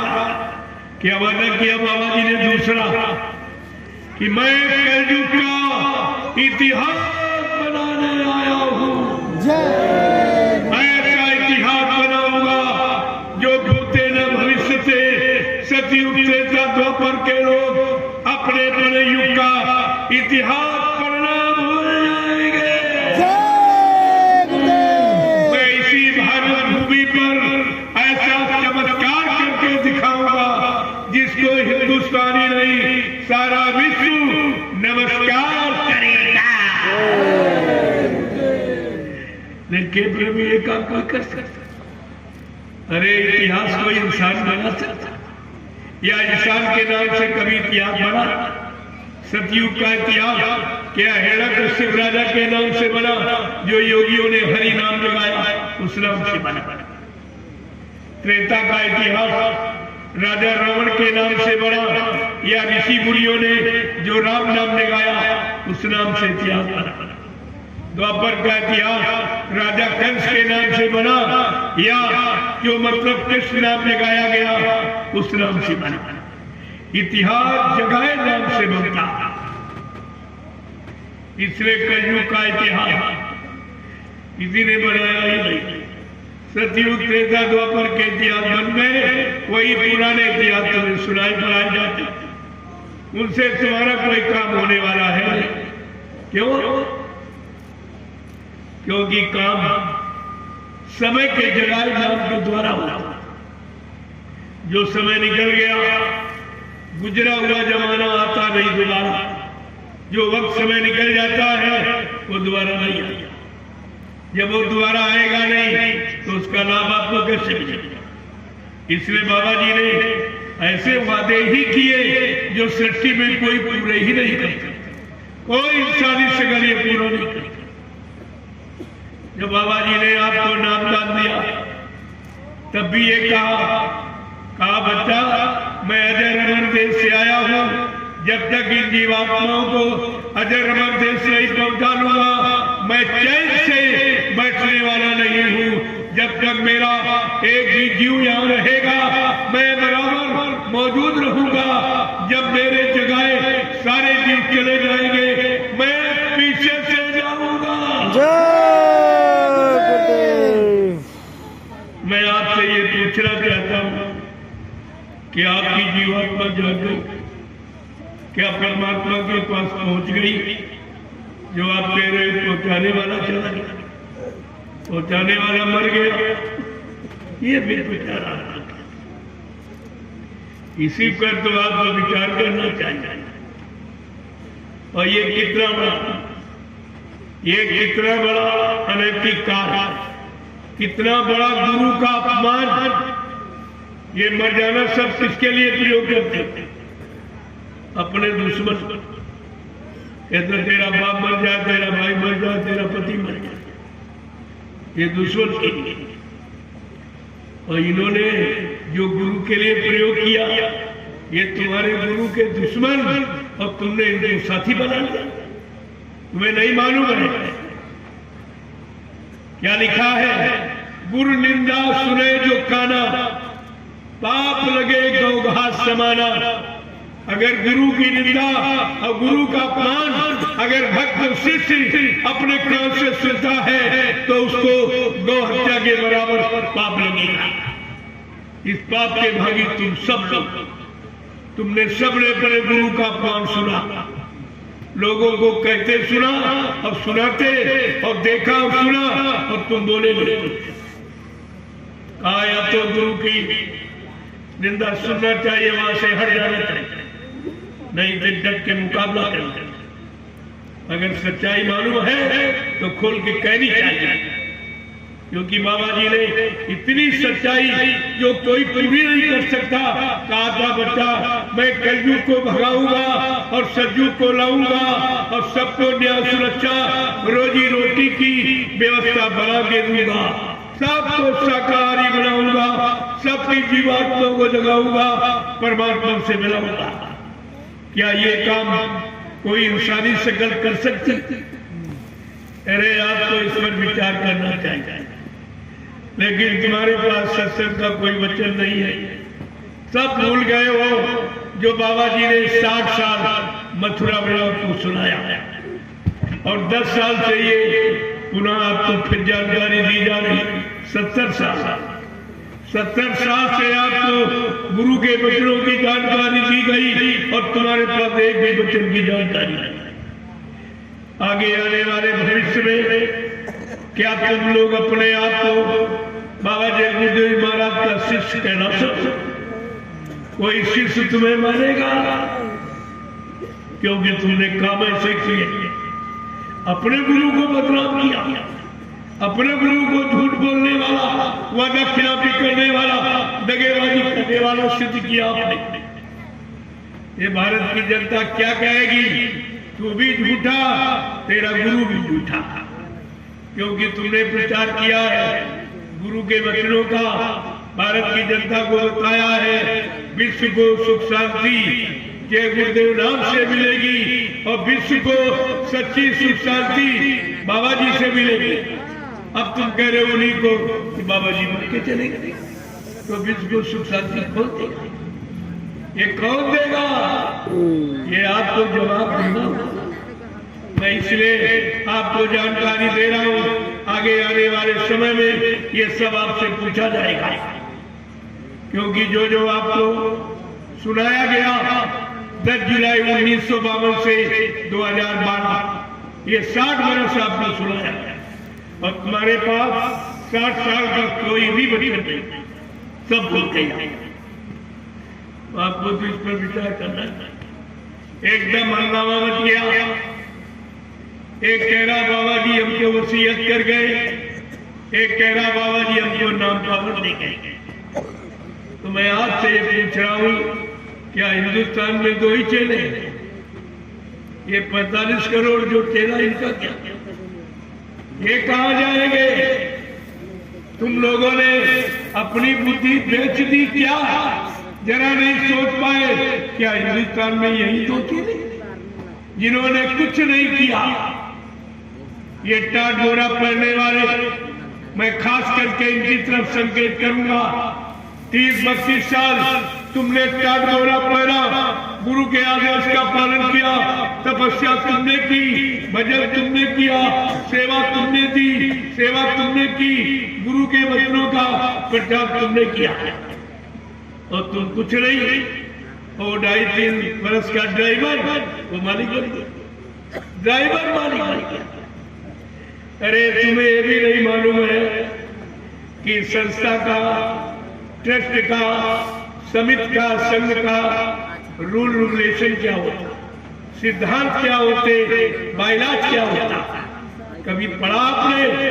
ड्राइवर संस्था का व्यक्ति नहीं होता, ड्राइवर प्राइवेट नौकर होता जो हर महीने तनख्वाह लेता, और संस्था के व्यक्ति सेवादार होते, कोई तनख्वाह नहीं। ये पहली पहचान कि ड्राइवर संस्था का व्यक्ति ही नहीं होता। और आप ये भी बोल गए। दूसरी बात, जो टेस्ट, जो मथुरा में टेस्ट बना, ये गुरुदेव धर्म प्रचारक संस्था मथुरा भारत, ये टेस्ट बना है। उस टेस्ट के तुम सब लोग मेंबर हो, नामदानी सदस्यता प्रमाण पत्र तुम्हारे सबके पास है, तुम सब उसी के मेंबर हो। और जब ट्रस्ट का अध्यक्ष का चुनाव होना था, क्योंकि इन लोगों ने प्रचार किया कि बाबा जी अध्यक्ष थे, इन्होंने कहा बाबा जी मर गए। जब अध्यक्ष खत्म हो जाता है तो संस्था भंग कर दी जाती है। पुनः चुनाव होता, न संस्था भंग की गई, न पुनः चुनाव हुआ। और जो संस्था के व्यक्ति यानी अध्यक्ष के बाद उपाध्यक्ष का नंबर होता, ये सभी लोग जानते हो। अध्यक्ष के बाद उपाध्यक्ष बेचारा बैठा, उससे कुछ पूछा। संस्था के किसी मेंबर, किसी पदाधिकारी से नहीं पूछा गया, और तुम नामदानी सदस्यता प्रमाण पर लिए बैठे हिंदुस्तान में 45 करोड़, क्या तुमसे पूछा गया? सही बताना, बाल बच्चेदार हो, क्या तुमसे पूछा गया कि संस्था का अध्यक्ष किसको बनाया जाए? नहीं पूछा गया। फिर ये मनमानी कैसे? अरे जब संस्था के मेंबर इतने हैं और संस्था का अध्यक्ष का चुनाव होना था, तो कम से कम मेंबरों से पूछा जाना चाहिए। न ट्रस्ट के जो कर्मचारी अधिकारी सदस्य न उनसे पूछा गया, न तुम नामदानी सदस्यता प्रमाण पर लिए बैठे, न तुमसे पूछा गया। उस समय सरकार की मनमानी, और सरकार ने अपना नाते रिश्तेदार समझकर उस ड्राइवर को गद्दी पर बैठा। ड्राइवर जो शराबी, न शाकाहारी है, न संस्था का मेंबर है, न गुरु का शिष्य है, न नामदानी है, न शाकाहारी है, यानी मतलब, और न कभी सेवा की और न एक पैसे कभी सेवा की, बोले मालिक बन गया, क्यों क्या करते? भारत की जनता आपसे पूछेगी, 45 करोड़ चेला हिंदुस्तान में बाबा जी के, 1 करोड़ तपस्वी टाटधारी, क्या इनमें से कोई काबिल नहीं था जो अध्यक्ष पद को स्वीकार करता? काबिल निकला तो शराबी ड्राइवर काबिल निकला। शराबी गुरु गद्दी किसको दी जाती? कभी गुरु का इतिहास पढ़ा है? गुरु का समकक्षी, गुरु के समान आत्मज्ञानी, आत्मा को जगाने वाला, परमात्मा से मिलाने वाला, पाप कर्मों में माफी दिलाने वाला, ऐसे को गुरु की गति का अधिकार होता था। लेकिन तुम्हारे पास तो कोई जानकारी नहीं। प्रेमियों, आज गुरु नानक देव जी महाराज की गद्दी खाली पड़ी, सिखों ने किसी इंसान को बैठने नहीं दिया, कहा नहीं ये गुरु की गति है, गुरु के समान कोई आत्मज्ञानी आत्मा को जगाने वाला ये उसकी गति है, ये इंसान की गति नहीं। आज तक नहीं बैठने दिया और ग्रंथ साहब ही रखा दिया, उसी की सलाह मशवरा आदेश से ये लोग काम करते, लेकिन किसी इंसान को बैठने नहीं। तो आपने क्या किया, तुमने क्या किया, सम्राट गुरु की गद्दी पर ढाई, वो भी शराबी, सत्संगी भी नहीं, संस्था का मेंबर भी नहीं। हाँ, मेंबर को अधिकार होता है कार्यवाहक रूप में, जब तक किसी पद की सत्यता जाहिर नहीं होती कार्यवाहक रूप में मेंबर काम कर सकता।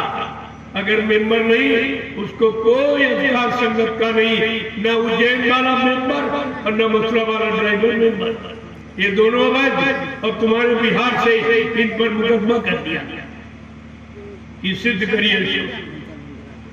तो 17 अक्टूबर 2017 को इलाहाबाद हाई कोर्ट ने फैसला ले लिया, इन दोनों को अवैध माना और बाबा जी को जीवित माना गया।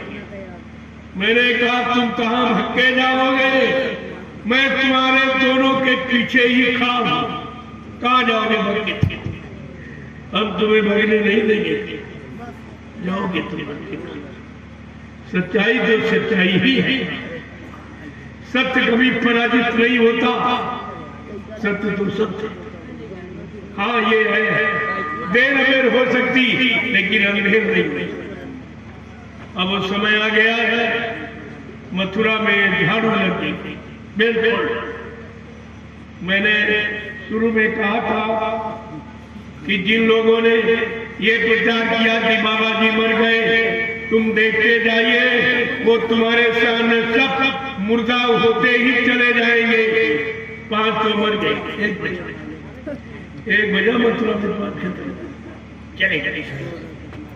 देखते जाइए कैसे झाड़ू लगती है, मथुरा अपने आप खाली हो जाएगी, आपको खाली करने की जरूरत नहीं पड़ेगी। सिर्फ आप अपनी जगह खड़े रहिए, गुरु बचनों को याद करते रहिए, सुमिरन ध्यान भजन में लगे रहिए, तो ये सब तुम्हारे सामने हो, आप देखते जाइए।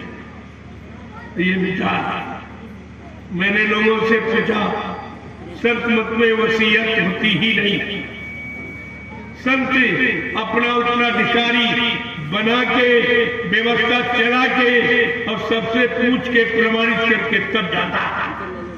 और बाबा जी ने अपना उत्तराधिकारी पहले घोषित कर दिया था कि मेरी सचुगी व्यवस्था का संचालन कौन करेगा, महाबली एक शासक होगा, धर्म मुकुट सिर पर धारेगा, धरा दे देगा पाप हटाए, जय गुरुदेव की वाणी। आप सब भूल गए, वो तो उत्तराधिकारी पहले ही कुछ, लेकिन तुम्हारे पास सत्संग का कोई वचन नहीं, गुरु का कोई वचन नहीं, कोई याद नहीं, इसीलिए आप सबका संदेह में चले गए। ये सब ध्यान में रखना चाहिए। दूसरी बात प्रेमियों, बाबा जी मथुरा में, जमीन मथुरा में, आश्रम मथुरा में, मंदिर मथुरा में, क्या बाबा जी वसीयत करने इटावा गए? मैं आपसे ये पूछ रहा हूँ कि सब मथुरा में, क्या मथुरा में कोर्ट नहीं था, क्या बाबा जी वसीयत करने इटावा गए? नहीं, ये सब जाली वसीयत सिद्ध हो गई। अब इनके लिए जेल के अलावा कोई स्थान नहीं। अभी तो जो तुम सेवाएं दे रहे हो ये सब रिश्वत में दी जा रही। गुरु की सच्चाई छिपाने में तुम्हारी सारी सेवाएं जो 60 साल आपने बाबा जी के हाथ में पकड़ाई वो सब रिश्वत में दे दी, और जो तुम इस समय दे रहे हो वो तुम्हारी सब रिश्वत नहीं। और सच्चाई कभी छिपने वाली नहीं, दूध का दूध और पानी का पानी हो गया। आप सिर्फ थोड़ा इंतजार करिए, इंतजारी समय का इतिहास बनाती, बगैर इंतजारी के किसी ने परिवर्तन नहीं कर पाया। भगवान राम ने परिवर्तन की आवाज लगाई, 14 बरस इंतजारी करनी पड़ी, कहा जंगल में, अयोध्या में नहीं, राजगद्दी पर बैठ के नहीं, जंगल में तपस्या करके इंतजारी करनी पड़ी। तो आपको ये सब जानकारी रखनी चाहिए थी। अभी बाबा जी के तो 10 वर्ष हुए थे, 14 वर्ष भगवान राम ने किया, लेकिन बाबा जी ने ये कहा बच्चा, भगवान राम को परिवर्तन में 14 वर्ष लगे, भगवान कृष्ण को 18 दिन लग गए, लेकिन बच्चा कलयुग के परिवर्तन में हमको 18 मिनट भी नहीं लगेंगे। जय गुरुदेव। 18 मिनट भी नहीं लगेंगे, मैं ये परिवर्तन करके दिखाता। तो आप लोग सोचना चाहिए, इसलिए बाबा जी ने आपसे वादा किया, कहा बच्चा न मुझे कोई मार सकता, न मुझे कोई धोखा दे सकता, न मुझे कोई धन दौलत सामान से खरीद सकता, मैं अपना काम करने आया हूँ, काम करके ही जाऊंगा। जय गुरुदेव। अगर जरूरत पड़ी तो इसी शरीर में 400 वर्ष तक रहूंगा और काम करके ही जाऊंगा। जय गुरुदेव। क्या प्रेम ये सब झूठ बोलते हैं? क्या झूठ बोलने वाले को आपने अपना गुरु बनाया था? इतना बड़ा वादा है, अभी तो 400 वर्ष का समय निकला नहीं, फिर आप कैसे मानते? अभी हिंदुस्तान की धरती पर यह प्रचार किया गया कि बाबा जी के शरीर की उम्र 116 वर्ष और 10 वर्ष ये लीला के इस समय 126 वर्ष, और बाबा जी ने 400 वर्ष तक रहकर अपना काम पूरा करने का वादा किया। ये सब आपको ध्यान में रखना चाहिए, लेकिन तुम्हारे पास कोई वचन नहीं है, भूल गए। कहा बच्चा गांधी महात्मा चूक गए, वो गोली के शिकार हो गए, लेकिन बच्चा मैं चूकने वाला नहीं हूँ, मैं अपना काम करके ही जाऊंगा। मुझे मारने के लिए अभी सृष्टि में कोई गोला बारूद तैयार नहीं, न मुझे कोई मार सकता, न मुझे कोई धोखा दे सकता, न मुझे कोई धन दौलत सामान से खरीद सकता। मैं अपना काम करने आया हूँ, काम करके ही जाऊंगा। जय गुरुदेव। टाट मारो, तुमसे बाबा जी ने क्या वादा कराया था कि मैंने तुमको टाट की लंगोटी लगवा दी, अगर काम होने में कोई विलंब देखूंगा तो टाट की लंगोटी उतरवा कर घास की लंगोटी लगवा दूंगा, लेकिन काम करके ही मारूंगा। जय गुरुदेव। ये बोरा वाले सब, बोरा वाले भी उसी ड्राइवर का झोला पकड़े, ये भी इनको देखो, इनको देखिए, इनको ये सब भूल गए। तुम्हें टाट बोरा कहां पर आया गया? दिल्ली बोट क्लब पर 10, 11, 12 जून 1983 ये टाट बोरा तो पार्लियामेंट के सामने कहा बच्चा, इसमें हिंदुस्तान का कानून रहता, इसके सामने शपथ कसम खा के ये टाट फकीरी भेष को अपने शरीर पर धारण करो मेरे आदेश से, और ये तुम्हारे शरीर से जब तक नहीं उतरेगा जब तक देश में कोई अच्छी व्यवस्था नहीं आ जाए, सतयुग जैसा माहौल नहीं बन जाएगा, तब तक ये टाट फकीरी भेष तुम्हारे शरीर से उतरेगा नहीं। और बोट क्लब पर कहा, जो अपनी इच्छा से टाट बोरा उतार दे उसको सत्संगी मत माना, वो भविष्य में तुम्हें कोई बहुत बड़ा धोखा दे सकता है। वो भी आपके सामने हो गया और आप इशारा नहीं समझ पाए। गुरु के वचनों को जब भूल जाओगे तो शंका संदेह बोल ब्रह्म चलेगा। इसलिए एक एक वचन को आप याद रखिए। अभी तो मैं केवल इशारे कर रहा हूं, जानता तो सब, अभी बताऊंगा नहीं, उतना बताऊंगा जितना तुम समझ सकते। जैसे जैसे समझते जाओगे गुरु की प्यास, दर्शन की प्यास तुम्हारे अंदर बढ़ेगी। ये सब रात खोल के रखेंगे, सब बता दूंगा।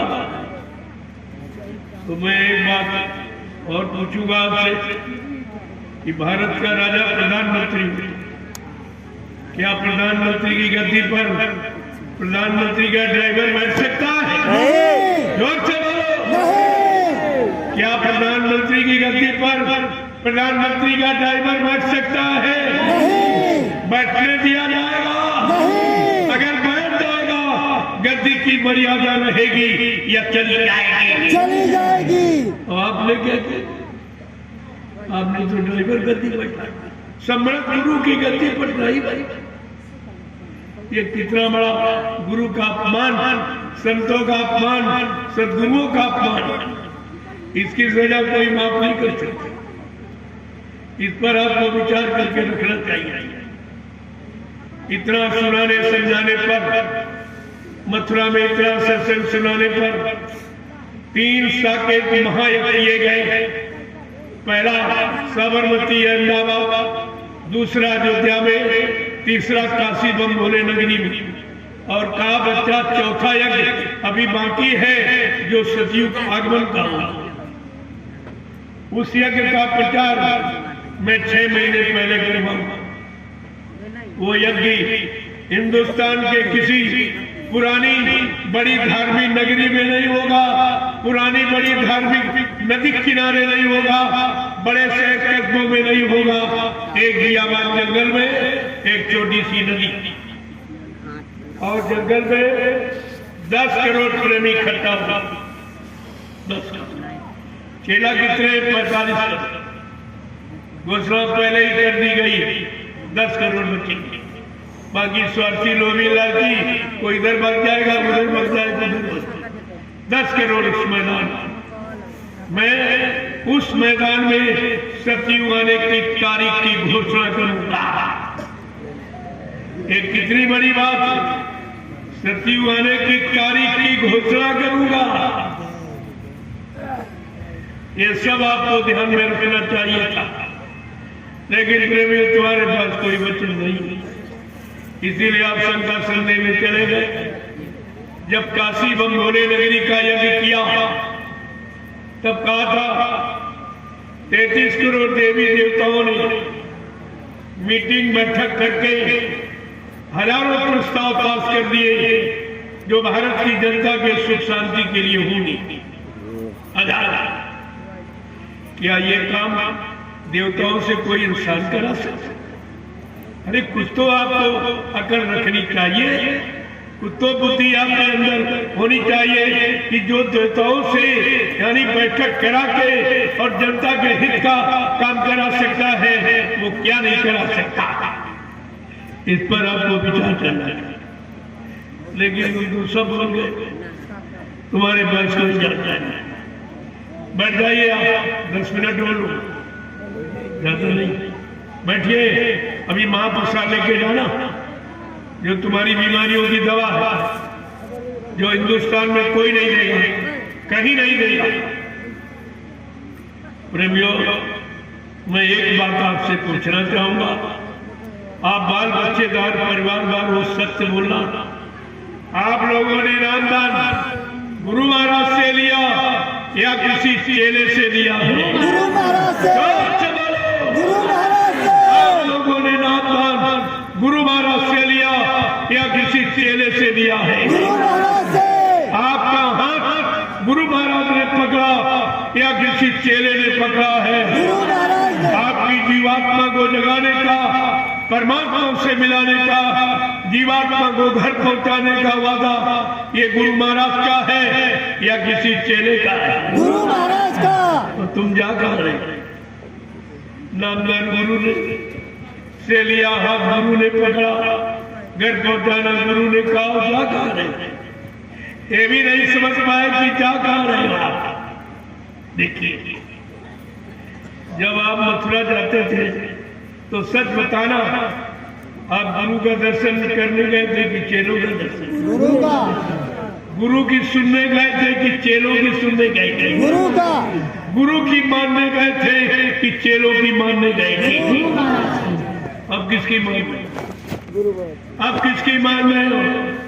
गुरु भक्ति करने गए थे कि चेला भक्ति करने गए थे? गुरु भक्ति। अब तुम सब चेला भक्ति कर रहे, गुरु भक्ति सब भूल गए। एक भी वचन तुम्हारे पास नहीं सत्संग का। तुम्हारे संसार में मूल ब्रह्म में जाने का केवल यही कारण है।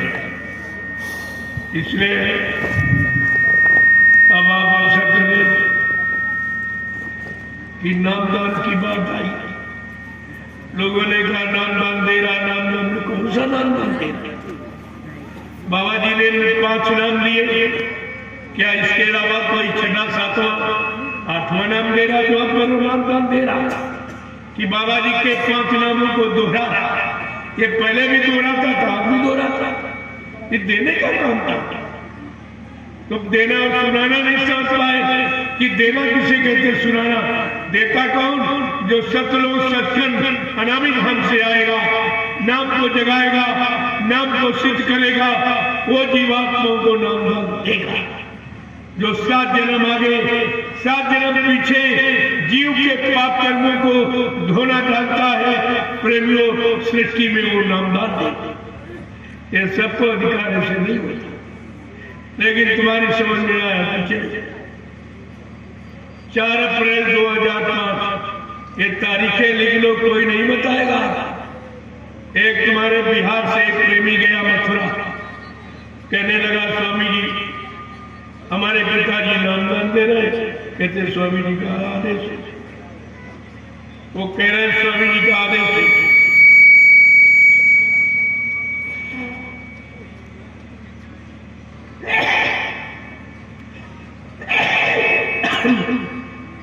बाबा जी ने तुरंत हस्तलिखित पत्र भारत की समस्त लोगों को भेजा कि बच्चा, मैंने हिंदुस्तान में किसी को नामदान देने का कोई अधिकार नहीं, ना हमारी कोई अभी ऐसी मौज है। 2010 में बाबा जी ने फिर एक आदेश जारी किया कि आज तक मैंने जितने आदेश दिए सारे आदेशों को निरस्त कर रहा हूं। न मेरे यहाँ कोई अध्यक्ष बनेगा, न मंत्री बनेगा, न वक्ता प्रवक्ता बनेगा। सब लोग सेवादार बनो, भजनानंदी बनो। परिवर्तन सेवादारों से होगा, भजनानंदियों से होगा, अध्यक्ष मंत्रियों से, वक्ताओं से, नेताओं से। ये धार्मिक धरा पर न कभी परिवर्तन हुआ और न कभी होगा।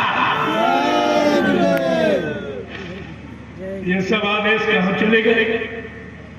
2011 में बाबा जी ने फिर आदेश जारी किया कि एक बार पुनः फिर कहा, मैंने हिंदुस्तान में किसी को नामदान देने का कोई अधिकार नहीं दिया, क्योंकि नामदान देने काबिल अभी कोई नहीं।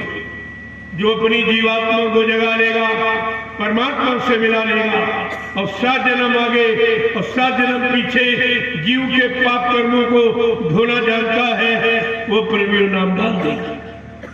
नामदान देने का अधिकार और तुम्हें ये कुछ मालूम नहीं। एक ने अल्लाह बचा दिया, पीछे दौड़ सन्नाटा हो रहा। दूसरी बात ये प्रमाणित है, सर्वप्रथम कबीर दास आए, इन्होंने साहब नाम लगाया, तब जीवों को नामदान देना शुरू किया। शिवदयाल सिंह महाराज ने राधा स्वामी नाम लगाया, तब जीवों को नामदान देना शुरू किया। गुरु नानक देव जी महाराज ने वाहे गुरु नाम लगाया, तब जीवों को नामदान देना शुरू किया।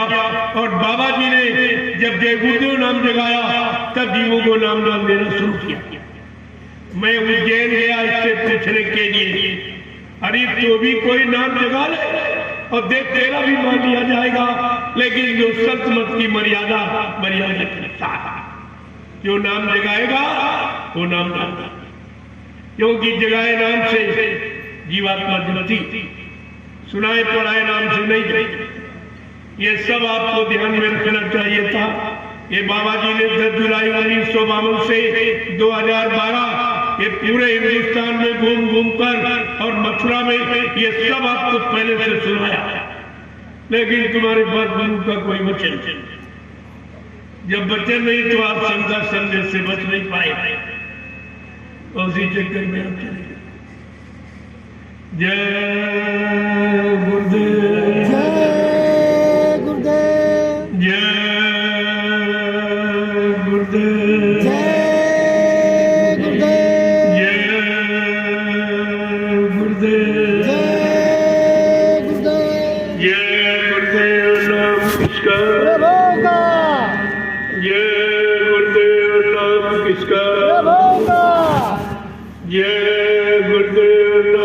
किसका? प्रभु का। प्रभु का प्यारा नाम। जय गुरुदेव। अब आप लोग खड़े हो जाओ, खड़े हो जाओ प्रभु। दो देर से मिले। देखो, खड़े होने का मतलब पहले हमारा इशारा संकेत समझ। खड़े तो आप रोज ही होते, बैठते भी होते। खड़े होने का मतलब अब अच्छे सच्चे काम के लिए खड़े हो। अब समझ ज्यादा नहीं, ये अच्छे सच्चे ईमानदार चरित्रवान समाज का निर्माण होने जा रहा है। ये उसके लिए काफिला निकला, इसलिए आपको शाकाहारी बने। देखा आपने, जब ऋतु परिवर्तन होता तो अक्सर आप बीमार हो, कहते सीजन बदल रहा, सर्दी जुकाम बुखार आपको हो जाता। जब ऋतु परिवर्तन आप नहीं बर्दाश्त कर पाते तो बाबा जी का युग परिवर्तन कैसे बदला? बाबा जी ने कहा कलयुग जाएगा, सतयुग आएगा। कलयुग को भगाऊंगा, सतयुग को लाऊंगा। पहले बात सुनिए आप। तो बाबा जी का युग परिवर्तन कैसे बर्दाश्त कर?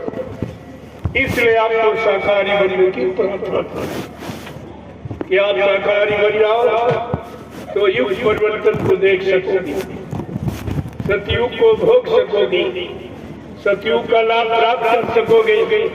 अगर शाकाहारी न बने तो कोई गारंटी, कोई गारंटी नहीं। गारंटी तो शाकाहारी बनने में। मेरे बात को समझ लीजिए। जय गुरुदेव, जय गुरुदेव, जय गुरुदेव। नाम किसका? जय गुरुदेव। नाम किसका? प्रभु का प्यारा नाम। जोर से बोलो, सब मिल बोलो, बोलना होगा। अभी से बोलो, दुख दर्द हरेंगे, सब कष्ट मिटेंगे, सुख शांति भी देंगे। सबके दाता,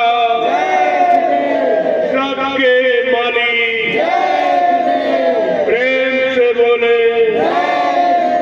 ये नाम नहीं इंसान का,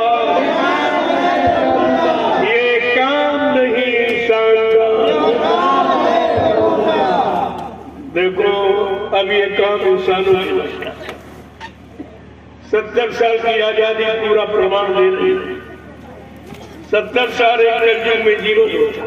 इतने दिन तो आदमी कलयुग में जिंदा ही है, और 70 साल आपके बेकार चले गए। कुछ नहीं, न कुछ हुआ, न कुछ मिला। सबने वादा खिलाफी की, सबने आपको धोखा दिया। इसलिए अब ये सोने का वक्त नहीं है। परमात्मा ने तुमको मानव बुद्धि दी है, परीक्षण का ही है। और तुम बुद्धि गिरवी रख देते हो नेताओं के। 5 साल के लिए गिरवी रख, जैसे किसी महाजन से जो रुपया लेते हो तो सोना चांदी गिरवी है, तो तुम्हारा सोना चांदी, लेकिन जितने दिन के लिए गिरवी रखा उतने दिन आप ले नहीं, उतने दिन वो तुम्हारे हाथ नहीं लगेगा। इसी तरह आप 5 साल के लिए जो बुद्धि गिरवी रखते हो, जिसको वोट देते, मतदान करते, मत माने इच्छा का दान, बुद्धि का दान है। और बुद्धि परमात्मा ने अच्छे सच्चे काम के लिए आपको दी, और आप नेताओं के यहाँ गिरवी रखते। यही तुम्हारे दुख तकलीफ पाने का कारण है। अगर इस कारण को समझ लो, बाबा जी से जब लोग रोए चिल्लाए कि हमारी कोई नहीं सुनता है, ये नेता चंदा नोट के समय आते हैं और फिर 5 साल दिखाई नहीं देते, तो बाबा जी ने कहा जब तुम जान गए 1 पंचवर्षीय, 2 पंचवर्षीय, 3 पंचवर्षीय, 14 पंचवर्षीयों से जब धोखा दे रहे हैं तो क्या भगवान ने तुमको बुद्धि नहीं दी? तुम एक बार धोखा दो, एक बार मतदान का बहिष्कार कर दो, इन नेताओं को अकल, इनको अकल आ जाएगी कि भारत की जनता चाहती है। और नहीं ऐसे सोते रहोगे तो मार खाते। महंगाई की मार, टैक्सों की मार, बेरोजगारी की मार, जीएसटी की मार, ये तरह तरह की मार आप खाते रहोगे अगर जागरूक नहीं। आपको संत महापुरुषों के इशारे समझने चाहिए। तो इसलिए अब आए जागृत, बैठो तब भजन पूजन के लिए बैठो, झुको वहां जहां कुछ मिले। ये 3 स्थितियां तुम्हारे शरीर की, खड़ा होना, बैठना और झुकना। अगर तीनों आप समझ जाओ तो इसी मानव शरीर के अंदर चेतन जीवात्मा बन गई। अगर शरीर की 3 स्थितियां आप जान गए तो मानव शरीर के अंदर रहने वाली चीज जीवात्मा के बारे में भी आप जान जाए। नहीं तो आप इतने दिन गोल ब्रह्म में रहे हो, ऐसे पूरा जीवन निकल जाएगा, आपको मिलने वाला कुछ। जय गुरुदेव, जय गुरुदेव। लोगों झंडा गड़ा, उसकी परिक्रमा करो। जब तक भीड़ है कुछ लोग परिक्रमा करो। 21 बार, 51 और 101 बहुत बड़ा भूत प्रेत है पुराना, तो 101 बार करना। जितना पुराना मर्द, जितना पुराना भूत प्रेत, उतना समय लगेगा। लेकिन इस बात का ध्यान रखना कि आपको शाकाहारी तो फायदा मिलेगा। बगैर परहेज के डॉक्टर वैद्य भी गारंटी नहीं देता। इसलिए ये परहेज आप करो या आपका काम हो जाएगा। 1 पैसा आपका खर्च नहीं। ऐसा सस्ता ये समय आपके लिए कभी आया नहीं। और तुमने जिनको सब कुछ दिया और तुम्हारा काम किसी ने नहीं किया। लेकिन संत महापुरुष आपसे लेने नहीं आए, आपको देने आए। ले लीजिए, समय है, ये बात में आपको पछताना पड़ेगा। आगे का समय बहुत खराब। जय गुरुदेव। आप लोग लाइन लगा लो, एक लाइन में महिला, एक में पुरुष। ये हमारी मर्यादा। आज मर्यादा अनुशासन समाप्त हो गया। तभी से आप लोग परिवारों में, समाजों में, देश में परेशान। तुम्हारे परेशान होने का लक्षण यही है। और ये महाप्रसाद ले लीजिए आप, जो हिंदुस्तान में किसी ने आपको दिया नहीं हो।